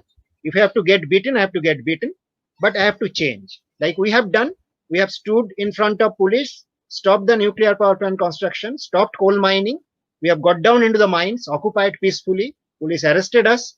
So you have to get down to that level. And if you don't do, you can also do another level. I'm just ending by this because a lot of engineering students, science students, you can actually try full energy, devote it for developing solutions, keeping most vulnerable, poorest people. How can they get maximum benefit? What will be your solution? Scientific, social, economic, try that. Let me just close the window. Right. Yeah, thank you, Mr. Datta. So our next question is related to the differential vulnerabilities which Dr. Maladi speak about. So India is a country that experiences inequality in its multiple forms. The climate crisis definitely has severe impacts on the vulnerable sections of the country. So how far our governments are prepared to deal with this crisis, and what bottom-up approach you suggest? If I may, am I audible? Yes. Yeah. So the first thing is, I think there is a failure to recognize the marginalized groups, particularly because if you start looking at the entire governance challenge that we have, the communities who are most drastically affected with the points that have been raised in terms of the social and economic and political systems, who are the marginalized groups, they continue to remain marginalized and they continue to remain vulnerable. And they are the ones who will be affected by the crisis, because the crisis is their livelihoods are actually marginalized. And if you actually, if I can relate with what is the panel is speaking of, if you start looking at the kind of education that we can have access to technology and so on and so forth, and the kind of livelihoods we aspire to have, and versus the communities where even education, where meeting daily needs, whatever drinking water, you walk 16 kilometers to get access to that. I mean, n number of shelter issues. So a whole lot of things which are not being recognized, despite the fact that there is a kind of a dashboard mentality in terms of display of such kinds of achievements. But the reality is that the deprived are further deprived because there is no power and voice that gets represented into the local as well as at the subnational, national political systems. So one is that. Then the financial thing, which Shaumya has pointed out, and also I think Nakul has raised a bit, and Anjali has been referring to. See, the financial inclusion. Is there any financial inclusion? I mean, we have seen the COVID pandemic, and what is the kind of financial inclusion? Kinds of effects on their livelihoods. Indebtedness, which is there from 2008 debt survey, which is there. But from there onwards, even from 2019, the CMI reports, everybody is speaking of how the debt has increased. So there has been no financial inclusion. There has been no ways to redress the kinds of stress that they are facing. And one question was somebody talking about mental health issues. And I would say that stressed out communities continuously who are marginalized from across the spectrum, and hence they are what you call, the unrecognized zones. They are not recognized at all. So there is a need for actually putting these in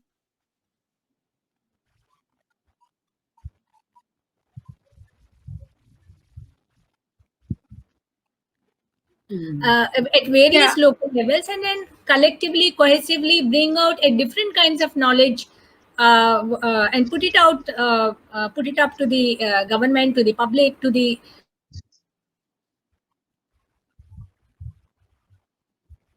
there are so many other things, building what you call scientific temper, to even a rational process to understanding the policy making at the local level. What about how do we include the voices?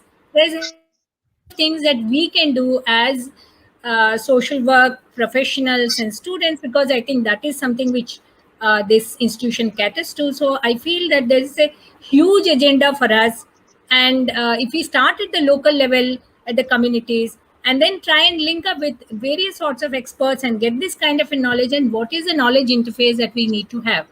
As I think Anjali has talked about the language, it's actually everything is, cultural capital. See, this kind of a forum that we are using, this is definitely a cultural capital that we have. What about those? How will they communicate? How would that their voice will get represented? So we have a number of issues. And so when you say what is the kind of an alternative, so systematically we need to have mechanisms in place where their voice will be included. So procedures, institutional mechanisms have to have this. Also accountability mechanisms. We need to question. And so questioning spirit has not to be left out in all these. This is a major democratic challenge. And of course we have faced, when we question, there are counter questioning, and there are those who will try and, as powers that be, they can control us. But I think we should not leave that questioning spirit. We have to question. We need to question the knowledge that we have. We need to question the governance that we have. We need to question to in such a manner so that we ultimately achieve what the human society deserves and desires, in terms of equitability, in terms of supporting each other. Sorry it took a long. Thank you. No issues. Thank you. So we have another question to Akanksha. I hope Akanksha can answer. So the question is: there are several civil rights organizations and quite few environmental organizations working in different parts of India. So do you think it's high time we integrate human rights issues and ecological crisis? And how do we do such coalitions?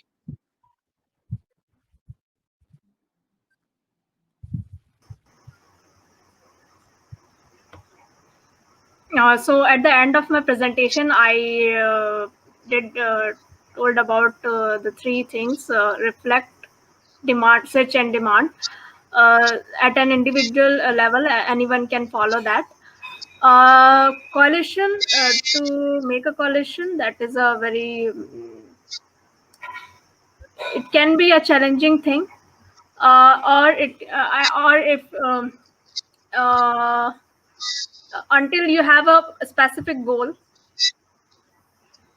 like SAPACC is working towards climate change at South Asian level. So you can, as per your interest, you can look at what climate action you can work on, and for that particular thing, like you can work for women's, or you can work for the benefit of local communities which are impacted, like coastal communities. So like that, you can on that particular thing you can work, and you can make a coalition based on your objectives. You can work on that, and that you can also become a part of a civil society like that. Thank you. I think Yeah. did I left anything? Yes, yes. Thank you, Akanksha. So we are like actually moving over time. So I have one more question to Nakul. So uh, so I think labeling in climate action is a really important one. It's a really is something which is so different. So we have a question like, are all the environmental protection activities come under climate action? And also the another version of this question, another end of this question is that there is an expert framing of putting all larger projects in the narrative of climate action. For instance, Mudra Ultra Mega Power Project, which actually labeled as energy efficient production and avails CDM benefits, and later it become very controversial in terms of impacting the local ecology and economy. So how do you view this labeling from two ends? Yeah, that's an interesting question. I mean, I think till now a majority of work that has happened in climate action has boiled down to labeling. I mean, I'm being rather cynical, but that's what it has ended up being. Although started off as very ambitious and good for the globe, like I said. But this is a really important point to tackle, because what we end up doing is we take in prima facie whatever the project promises as good, and that it'll have a change. Yes, there will be some changes, but like I mentioned, there are certain outcomes that may not be good also, and how do you tackle them? So we of course have environmental activities that go on all over the globe, right? But the way I sort of decided how I chose my field sites, I can share as an example. There are several activities, like for example, within possible climate activities, some are not labeled as good for climate. Some are labeled as hydrologically good for that area. For example, watershed development. But watershed development is also being used as climate action in certain areas. Similarly, system of rice intensification.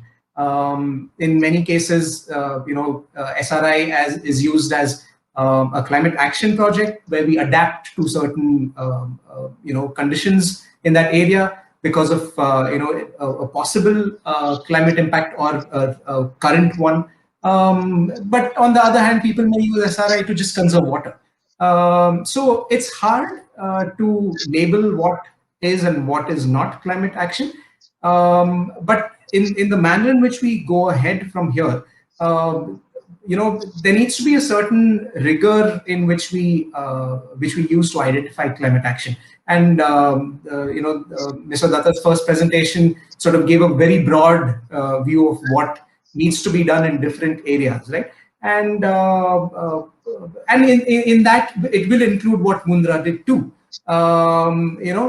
So do we dismiss what Mundra did versus doing what happened in Mundra, and accept only things that which we can imagine as good climate action? Not so easy to answer. So there needs to be a much more wider discussion at every single level, even at the Gram Panchayat level. If there is a small watershed development program, or even a small dam across the river, which is even under 25 megawatts, exempt from EIA, but still discussions need to happen. Who is it good for? Who is benefiting from it? What are the things that will happen to our ecology? What are the impacts that we'll have to our livelihoods, and so on and so forth? So if these discussions don't happen, we'll end up labeling pretty much any environmental activity as climate action. And that is not such a great path to go down. Yeah, if I might just add, Dr. Preeta, you're on mute. Yes, Anjali, you can proceed. Okay. I just wanted to add one point to this, which I think has been brought out, but it's also about like what is climate action may not necessarily be climate justice, and I think that is something that Bharti ji also brought out. When she's talking about social justice and climate justice, and that is something we have to keep in mind, and something Soumyata also brought out, which is that we really need to think about the sort of localized solutions. It's not like a one thing fits all. It's not a one solution fits all areas and all people and all locations. We have to think about the localized solutions which would work in different places, as Nakulji also just mentioned. Something that might work in one place may not work in another place, and that ties in with the social and the climate justice aspect of it when we think about solutions. And it's also not just about technological solutions, but what are some of the other system changes and solutions that we can actually look at. I just wanted to add that. And by the way, if anyone is interested to know the Mundra situation, Mundra, there is a confusion. Tata Mundra and Adani Mundra, these two are different and they have different impacts, very, very different impacts. In fact, I worked with those fish workers and salt panners communities. And in 2012, I wrote a report. I coordinated a fact-finding mission. That report is available in the public domain, 2012 public. It's called The Real Cost of Power. So if you understand how such a project which has got fund from World Bank, from Asian Development Bank, from BNP Paribas and a host of international financial groups and Indian financial organization, what kind of impact this quote-unquote clean technology project, supercritical boiler-driven projects can bring, you can see that there are a host of impacts, and it's not mostly by Adani, it's mostly by Tata Mundra. Adani has a different kind of impact. Tata's project, because of their change of technology, one is open cycle, one is closed cycle in the cooling. So there is a lot of data in there, around 40 pages, I think, report. You can say this is on a public domain.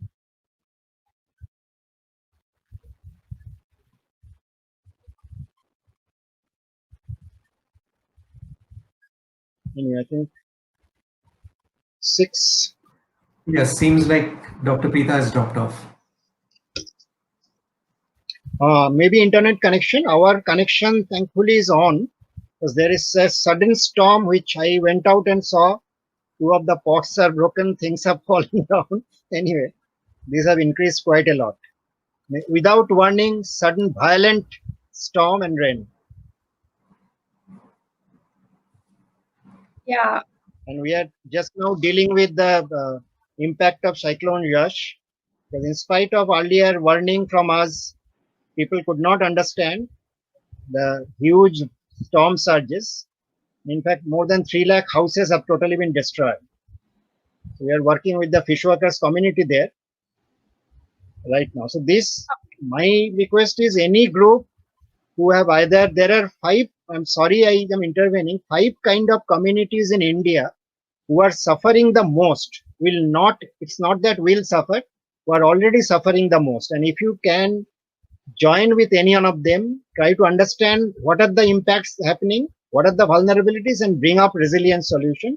One is the mountain communities, second are the coastal communities, third are the urban poor. They are one of the most impacted but not yet recognized. Fourth are the central Indian marginal and small farmers. These ones. And the 5th category are who are dependent on some of the resources where the so-called climate solutions are coming. So these two, like in Rajasthan, like you also pointed out, Nakul, Rajasthan, Gujarat, in Gujarat, Kutch, there are people who are neither poor nor landless, they own large lands, but now the climate solutions are encroaching on their land. So these kind of communities, not very large segment, but the other 4 are very large numbers. So there's a critical need that we work with them.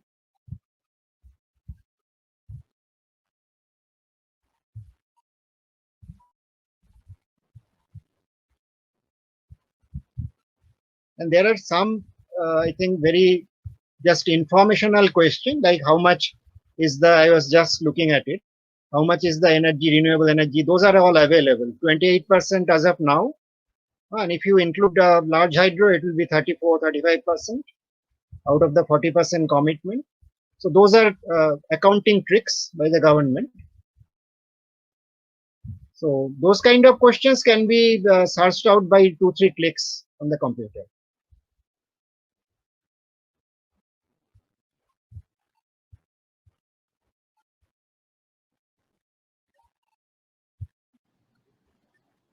Am I audible? I'm facing certain technical glitches. Yes, now am I audible? Good. Yeah. So we have yes, one of our undergrad student, Miss. Yes, I hope I'm audible. So we have one of our undergrad students, yes, Valiamma, is joined with us today. She's doing her bachelor's in commerce and an active member of Environ Club. So she has some questions from the perspective of youth and their role in climate action. Over to you, Valiamma. So good evening, everyone. This is Valiamma, and happy to meet you Valiamma, all. And you are on hope mute. you're all doing. Am I audible now? Yes, you are. We can hear Okay. you.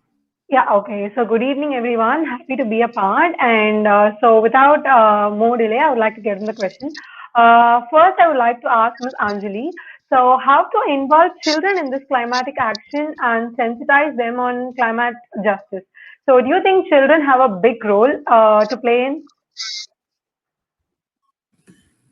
Okay, so I think one, it's really unfair that we've put this burden on children to deal with such large systemic issues and things that have to be really be solved by the previous generation, which is still running a lot of the policies. I think it's not fair to say children need to be going and fighting for climate justice when they need to be having a childhood and playing. I think the reason that children are not being able to connect with those things around us is because we have so much anxiety, we have so many mental health issues, we are so disconnected from things, and we spend our entire childhood fighting for things which should be basic right. I think that's not something that's fair to ask. I think the way that children need to be engaged is that we need to rethink our education systems. I really think that's how children engage. I think we need to have more child-centric education, more education based on play, more education based outside of textbooks, without textbooks if possible. I mean, I never gave a single exam until 9th grade. And then I went and I gave an exam in 9th grade and I was fine. I really was fine. You know, we don't need to be giving exams in 3rd grade, 2nd grade and mugging up things from that time. I think I was very fortunate to get an alternative education system almost my entire life. And the 1 year that I went to an Indian education system, I felt like I lost my love for every subject. And that's really sad. That's truly sad, you know. So I think that's how children need to be engaged. Before talking about climate justice and climate crisis, we need to be talking about things that are beautiful, things that make us feel good, about reconnecting, about spending more time and not just talking, but actually spending more time in surroundings, in areas around us. So I would say that is really how we need to be involving children in this process and allowing for that natural growth and thing to happen, and to be able to provide that space, which I think is slowly we're losing that space. Yeah. Okay, thank you. And my next question is to Ms. Akanksha.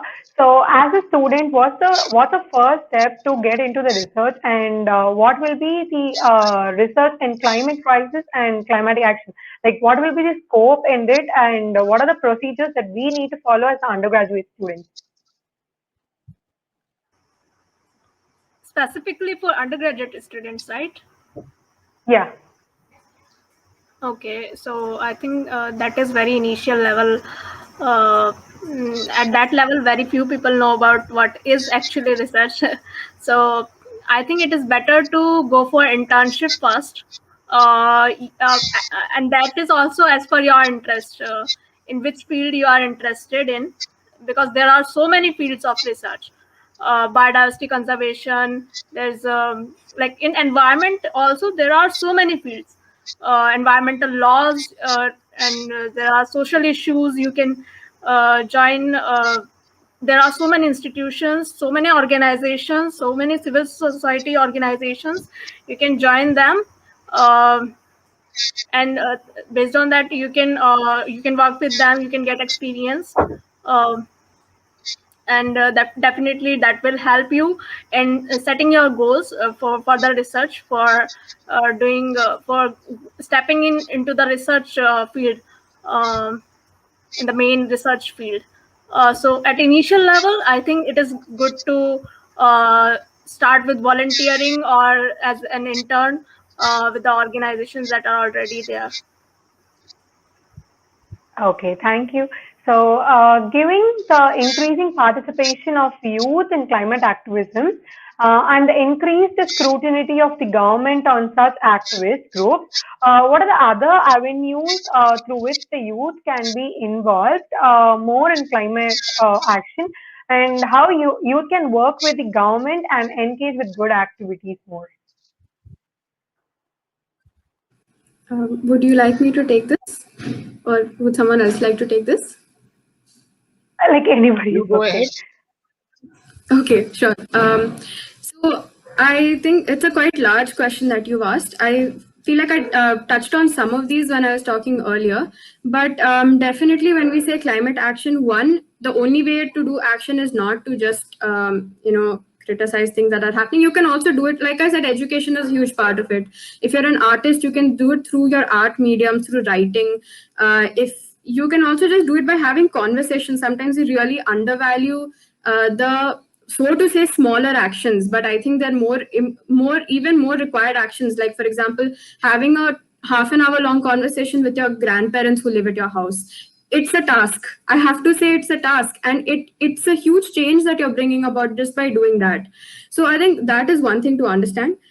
Secondly, when it comes to the crackdown, how many people are they going to arrest? I really want to just ask this at some point, like, we unfortunately we don't have the luxury to keep being scared of it, and it's going to happen. We have to be, that's something that we have to, it's not exactly my reality to tell, but a lot of people have gone through it, and it, I'm sure, is traumatic and not at all something that you want to go through. But if we are fighting for basic rights at this point, then I feel like if you're fighting for it and if you are okay being vocal about it, it's something that we need to do. And at some point, I think there's going to be some sort of reconciliation that's going to have to happen, because how much are we going to keep clashing and opposing?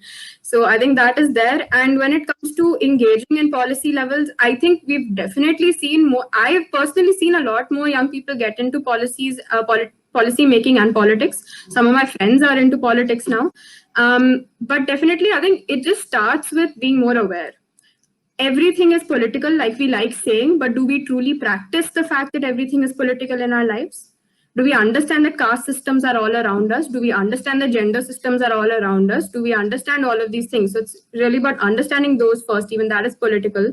And then thinking about, like I mentioned, engaging with local policymakers. They're actually quite easy to reach. You can just call them up. They all have public phone numbers, public emails. You can write to them, call them up, engage in that way. Otherwise, be aware of current news. Read current news in your local language as well as maybe in English, whatever you prefer. That's a good way to engage and to amplify. I think amplifying what other people are doing is a good way. And Akanksha mentioned quite a bit about how you can support civil society groups and NGOs. So you can get involved with any civil society group or NGO also, and you can talk to them. If you're in college, you can talk to your professors. There's resources everywhere, and you don't need someone who's necessarily qualified to find someone who you can learn from. You can learn from every person around you, even more so from those who are right around you, who maybe we tend to invisibilize in our daily life. So I think it's about really that self-reflection and understanding things around you too. I think that's how you'd get involved. And like I mentioned about the involvement with government and the ways you can be active. Yeah. So yeah, how do you think, what are the initial ways that we can do at the college level? So how can we start, like a basement or foundation? So what will be the first steps to do?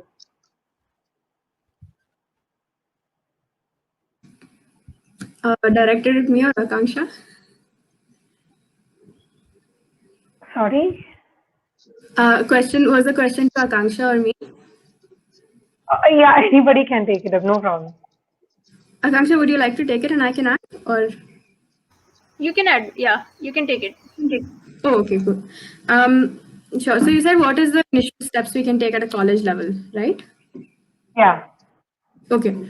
I think one is something I've noticed, at least in colleges, whatever we tend to learn in the classroom stays in the classroom.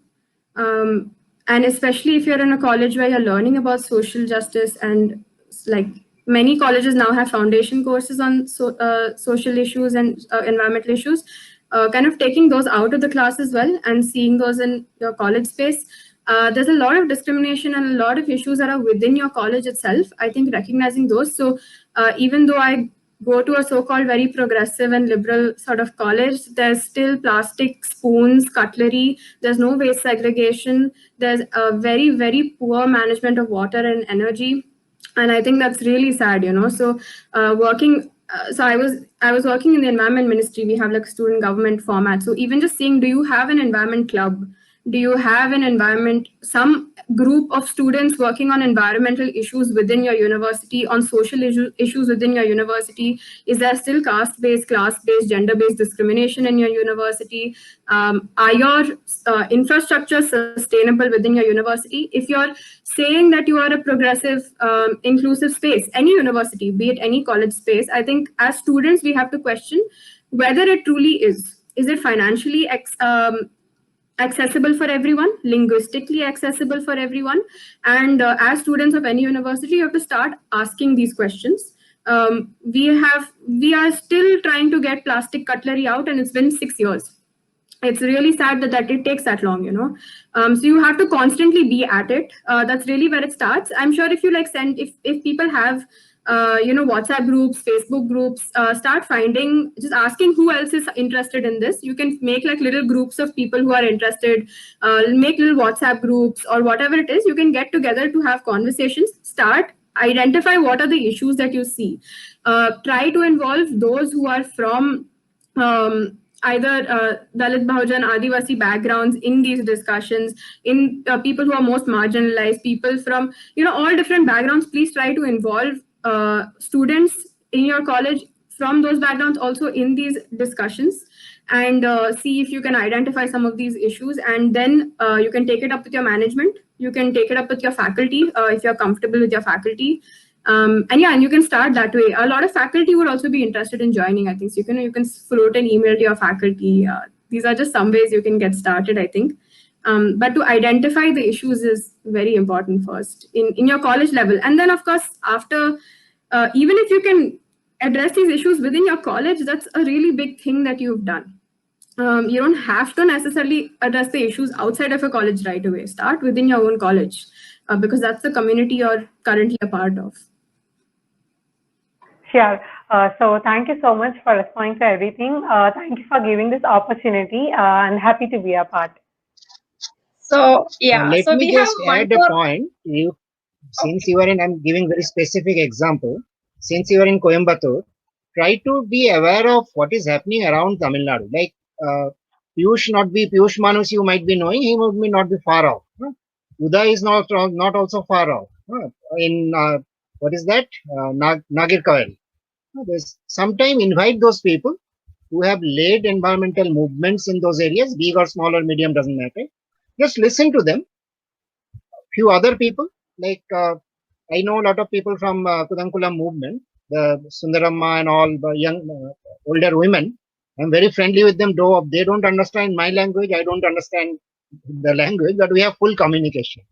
I've been there many times. So invite some of those people, listen to them, why they are fighting, why they are protesting, why the government is getting into their houses and breaking their boats and TVs and beating them up. What is the matter? Just try, invite them, listen. As Anjali said very rightly, right at the beginning, you don't have to go and take a jhanda and do some protest. But try to understand, go a little deeper. And those people are the best who can really give their own perspective. As we are saying, the vulnerable people, people who are getting the stick, if you listen to them, maybe the understanding will be even more clearer. And that's very easy to do. Just invite and organize a talk and listen to them. Unless the institution put a stop to that. So that is the problem. Anyway, thank you. I'll not.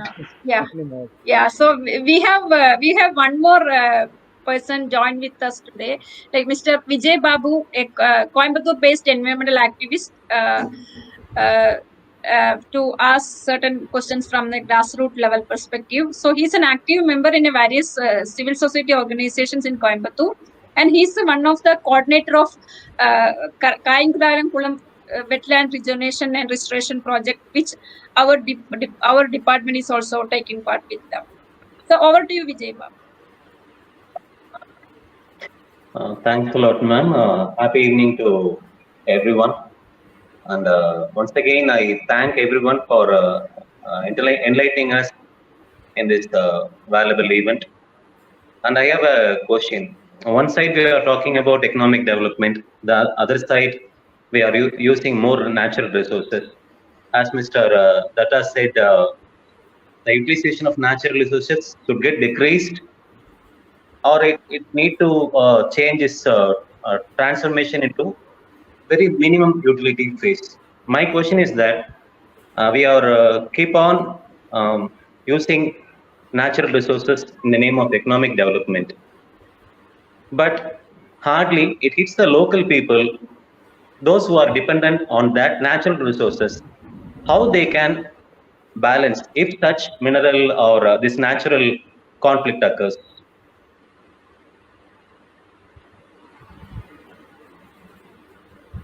May I come in? If, probably there are two sides of that question. Or you want to explain, or should I just give you some short answer? See, there are two sides. Yes, you proceed. Two angles from where you can approach this. One is from just the academic, technical knowledge component, right? One part, and that is not the best part, but that part is in that part. If you look at the world today, for the last 10-12 years, there is a huge thrust on three kinds of economies. Not the present economy is a linear economy, that you put in resources, you put in capital. Think of a black box where the resources are put in, capital is put in, labor is put in, and resources are not only mineral, the nature. And on the other hand, on the other side, you get products, you get waste. These two you get generally, waste products and useful products. Though waste is our own conceptualization. Today, from the formal economic side, there is a huge push, and this again is from the industry, from the capital side, for a circular economy for the last 10-12 years, where you don't just take it out and throw it, but you take it back. You bend the cycle, bring the waste and everything back into the box, and reduce inside the box you change, so the production efficiency go. That is from a typical industrial civilizational point of view. There is another point of view, another economic model, which is called donut economy. Okay, there are a lot of material available that you can read those. Which is donut economy is what, as most of us are saying, our understanding goes even beyond the donut economy. But donut is a ring. This typical Western, you eat a bread which is shaped like a ring, that's called a donut. So the donut economy is that on the outer circle, the largest number reside. So how do you inside the economy, how do you redesign? And one of the channel is redistributive economic functioning. That means where it is now concentrating, your economic model has to distribute it in a much more equitable fashion. So donut economy is one approach to that. Okay, there is a third approach, and where part of it is already being seen in the world, which is called a sharing economy. So there are other things also. I'll not go into details. I'm only trying to bring up that this present centralized, linear, accumulative economy, which only shows at GDP growth, not at how it is distributed, not at what cost it puts, which we call externalization of cost. So both the circular economy, sharing economy, they have to, by force, they have to internalize the externalized cost, but they have to also show the redistributive character. So there are these three, what I said again, one is the circular economy, which the standard economic financial groups are saying. Second is the donut economy is more equitable, more just, but not fully. And the third is the sharing economy. Okay. So these three, there are already a lot of work done, and how the transition will happen, the transition economic processes, all these are global debates. How the richer segments will grow down, which is called degrowth, where the richer and industrial will grow, which will, they will not grow upwards, they will grow downwards, and that freed resource will be shared by those who have not got.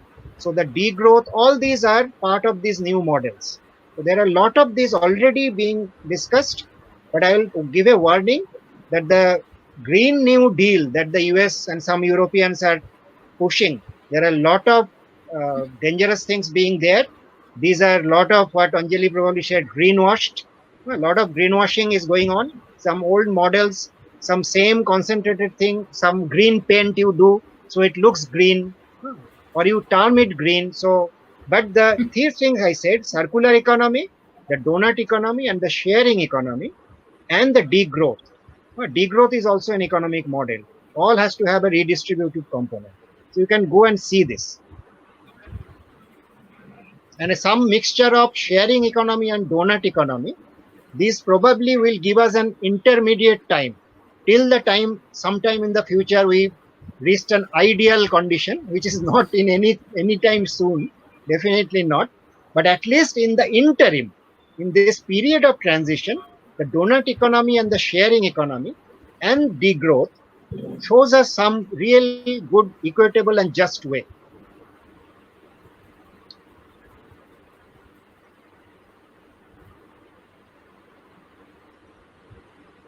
I don't know whether you have seen the sharing economy discussions or papers or books. These are very interesting. If you have not seen, request everybody to read both the sharing economy and the donut economy concepts and how they are developing, and the degrowth debate.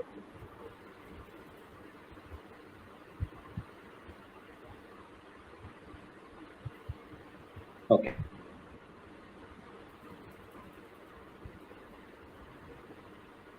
Hello.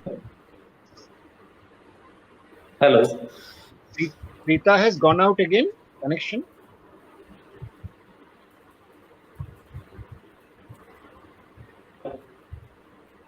No, I am here. Vijay Babu, you can continue with one more question. I think her connection is poor.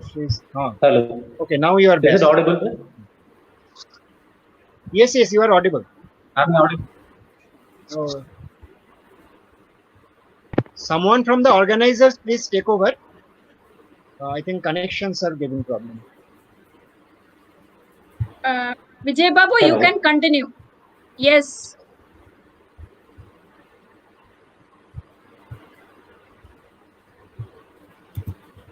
So I will pose one more questions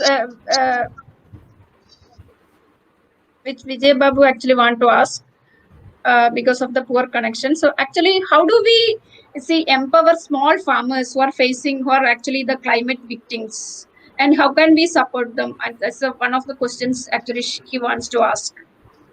I think Maladi ma'am can answer. Yeah. Okay. See, there are already from the climate sustainable agriculture, there are actions which are related to supporting what you call small farmers, particularly on millet farmers. In fact, 2023 is supposed to be the millet year to be declared.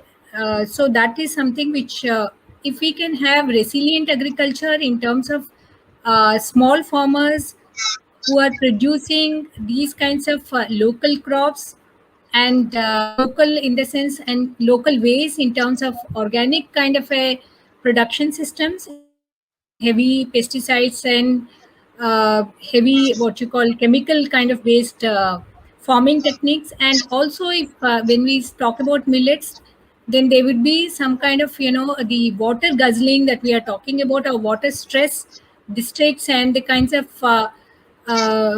water intake in these farms, those could be reduced if we shift from the kind of intensive sort of rice production systems to water guzzling crops to millet based farming.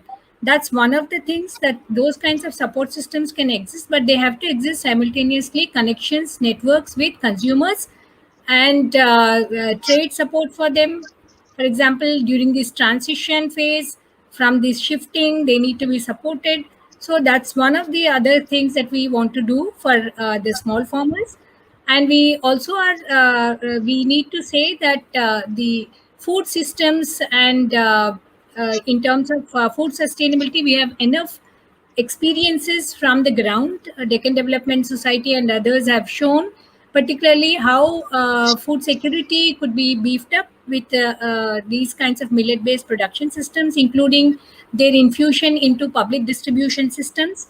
So there is a lot of support systems to be built in, institutional mechanisms, as also trying to regain the knowledge of these communities who have been practicing such small farmer agriculture, and to sort of go for a kind of a chemical less agriculture. That is also another thing that I think that again institutional support needs to be there for that, which means the kind of policy decisions which are regarding to those also need to be questioned. And so a whole lot of package dealing should be there, but at the same time, the work with communities is something that we need to support, because without looking after these communities, trying to work with them, there is no way we can take these kinds of things forward. Because even any institutional push, any kind of an incentivizing, but what is the kind of situation on the ground, we need to assess that and we need to support them. Yeah, so we will take one last question. It's related to COVID-19, so the present condition. So I thought will take it up. So how the COVID influences or affect India's climate action? I hope Nagul can answer. COVID-19 and climate action.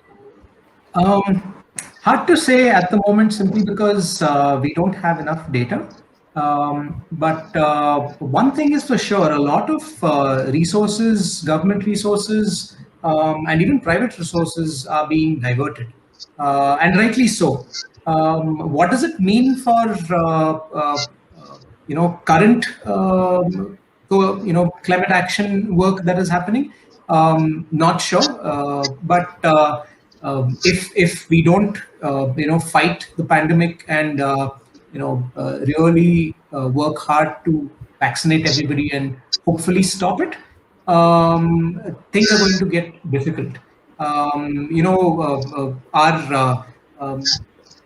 Our collective memories of what climate change must not be shadowed by COVID-19. And there are bigger problems if we don't fight the climate crisis right now. COVID is just a byproduct of all that we've done to nature, and if we don't stop fighting the climate crisis, it's going to get more and more difficult. Unfortunately, that's all we know for now. If anybody else would want to chip in with some data. Yeah. I think I'll add a couple of points in that. One on actually what we know, what has happened to India's climate action, that's what we already know.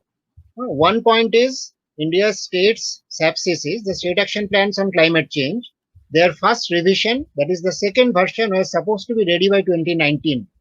All the states were in the process of revision. That has got stalled.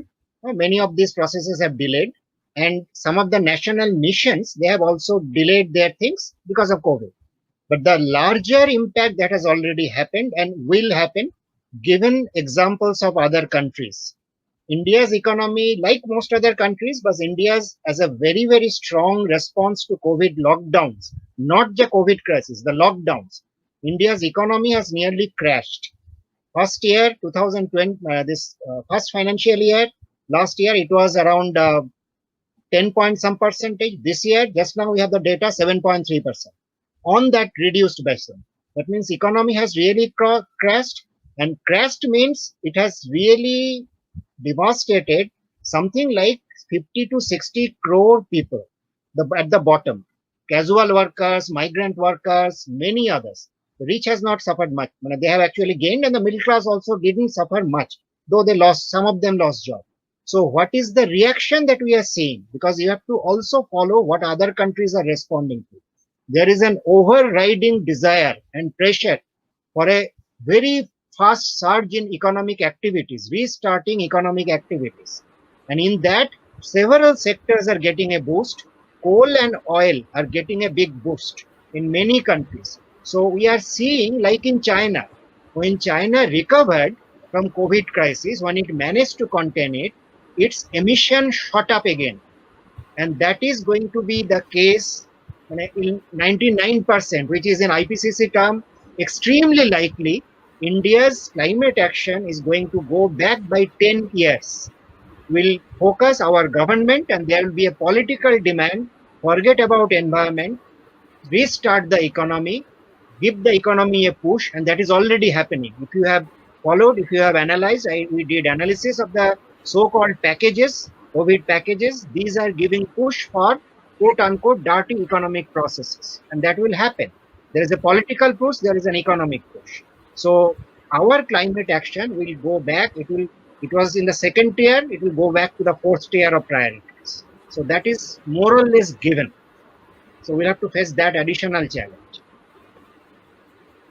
Yeah, okay. Thank you, sir. One thing I support. One thing I second what Nakul said, that, and I want to emphasize, this COVID crisis is not the creation of the virus. It's the creation of our economic system, our globalized economic system.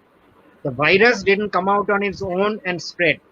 It was our own defective, faulty, and vested interest economic system. By knowing what can happen, we continued those economic relationships and global economic relationships. So unless we take a lesson, what we seem not to be learning, this is not the last, this kind of pandemic. We are going to have it in 10 to 20 years again, or maybe 15 years, which will not be a happy situation. Yeah, so thank you, sir. So we have a lot more questions are pending, but it's really we are going out of time. So I'm stopping. Yeah, so we are stopping here, and I hope we have a very interesting session today, from understanding the basic climate concept of climate action to how do we label the climate action, labeling, and the consequences of climate action, and the multiple vulnerabilities, and who are the drivers of climate action. So I hope we touched about almost all aspects of related to climate action. So without any further delay, now I invite Ms. Jayasurya, our MSW student, to propose a vote of thanks. Over to you, Jayasurya. Thank you, ma'am. A very good evening to all. I convey my heartfelt appreciation for this opportunity to propose the vote of thanks. I begin by expressing my deepest gratitude to the versatile panelists among our presence today, Mr. Soumya Dutta, Dr. Malati Adasamali, Ms. Akanksha Tiwari, Ms. Anjali Dalmia, and Mr. Nakul Mohan Heble, who have enlightened us profoundly about climate action, its importance, the agency of the situation, and its implementation in the Indian context. I further extend my thanks for the partnering organizations, South Asian People's Action on Climate Crisis, SAPACC, Citizen Consumer and Civic Action Group, CAG, and Kovilpalayam Neernilai Paadugappu Amaippu. I also take this opportunity to specially express my deep regards and gratitude to the management of Kumaraguru Institution. I am elated to give thanks to Dr. Vijila Kennedy, Principal, and Dr. Shanti, Vice Principal of Kumaraguru College of Liberal Arts and Science.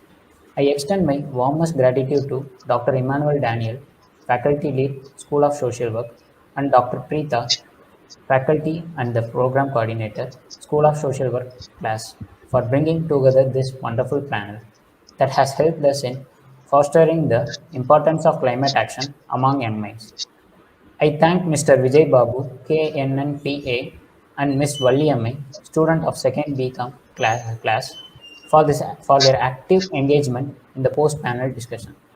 I extend my sincerest thanks to the Department of Visual Communication class, Professor Leo, and his students of Visual Communication, Mr. Sandeep Leo and Ms. Anupama, for providing technical support for this event. I am extremely thankful for the volunteers, Mr. Kamlesh and Ms. Aishwarya SNM from School of Social Work, who have assisted us in the program. I take pride in thanking my co-host, Ms. Namrata Varshini, who carried the session with grace and vibrance. Lastly, I greatly appreciate the presence of all the audience who have taken time to attend the panel discussion in order to bring change, and I believe have been enlightened by the discussion. Thank you. Okay, thank you everyone.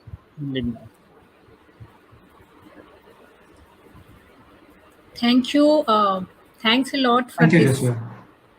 interesting Thank discussion. you very Thank you. much.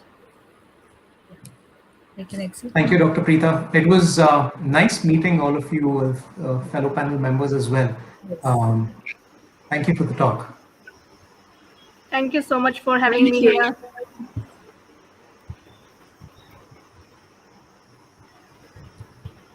Have a nice evening. Goodbye.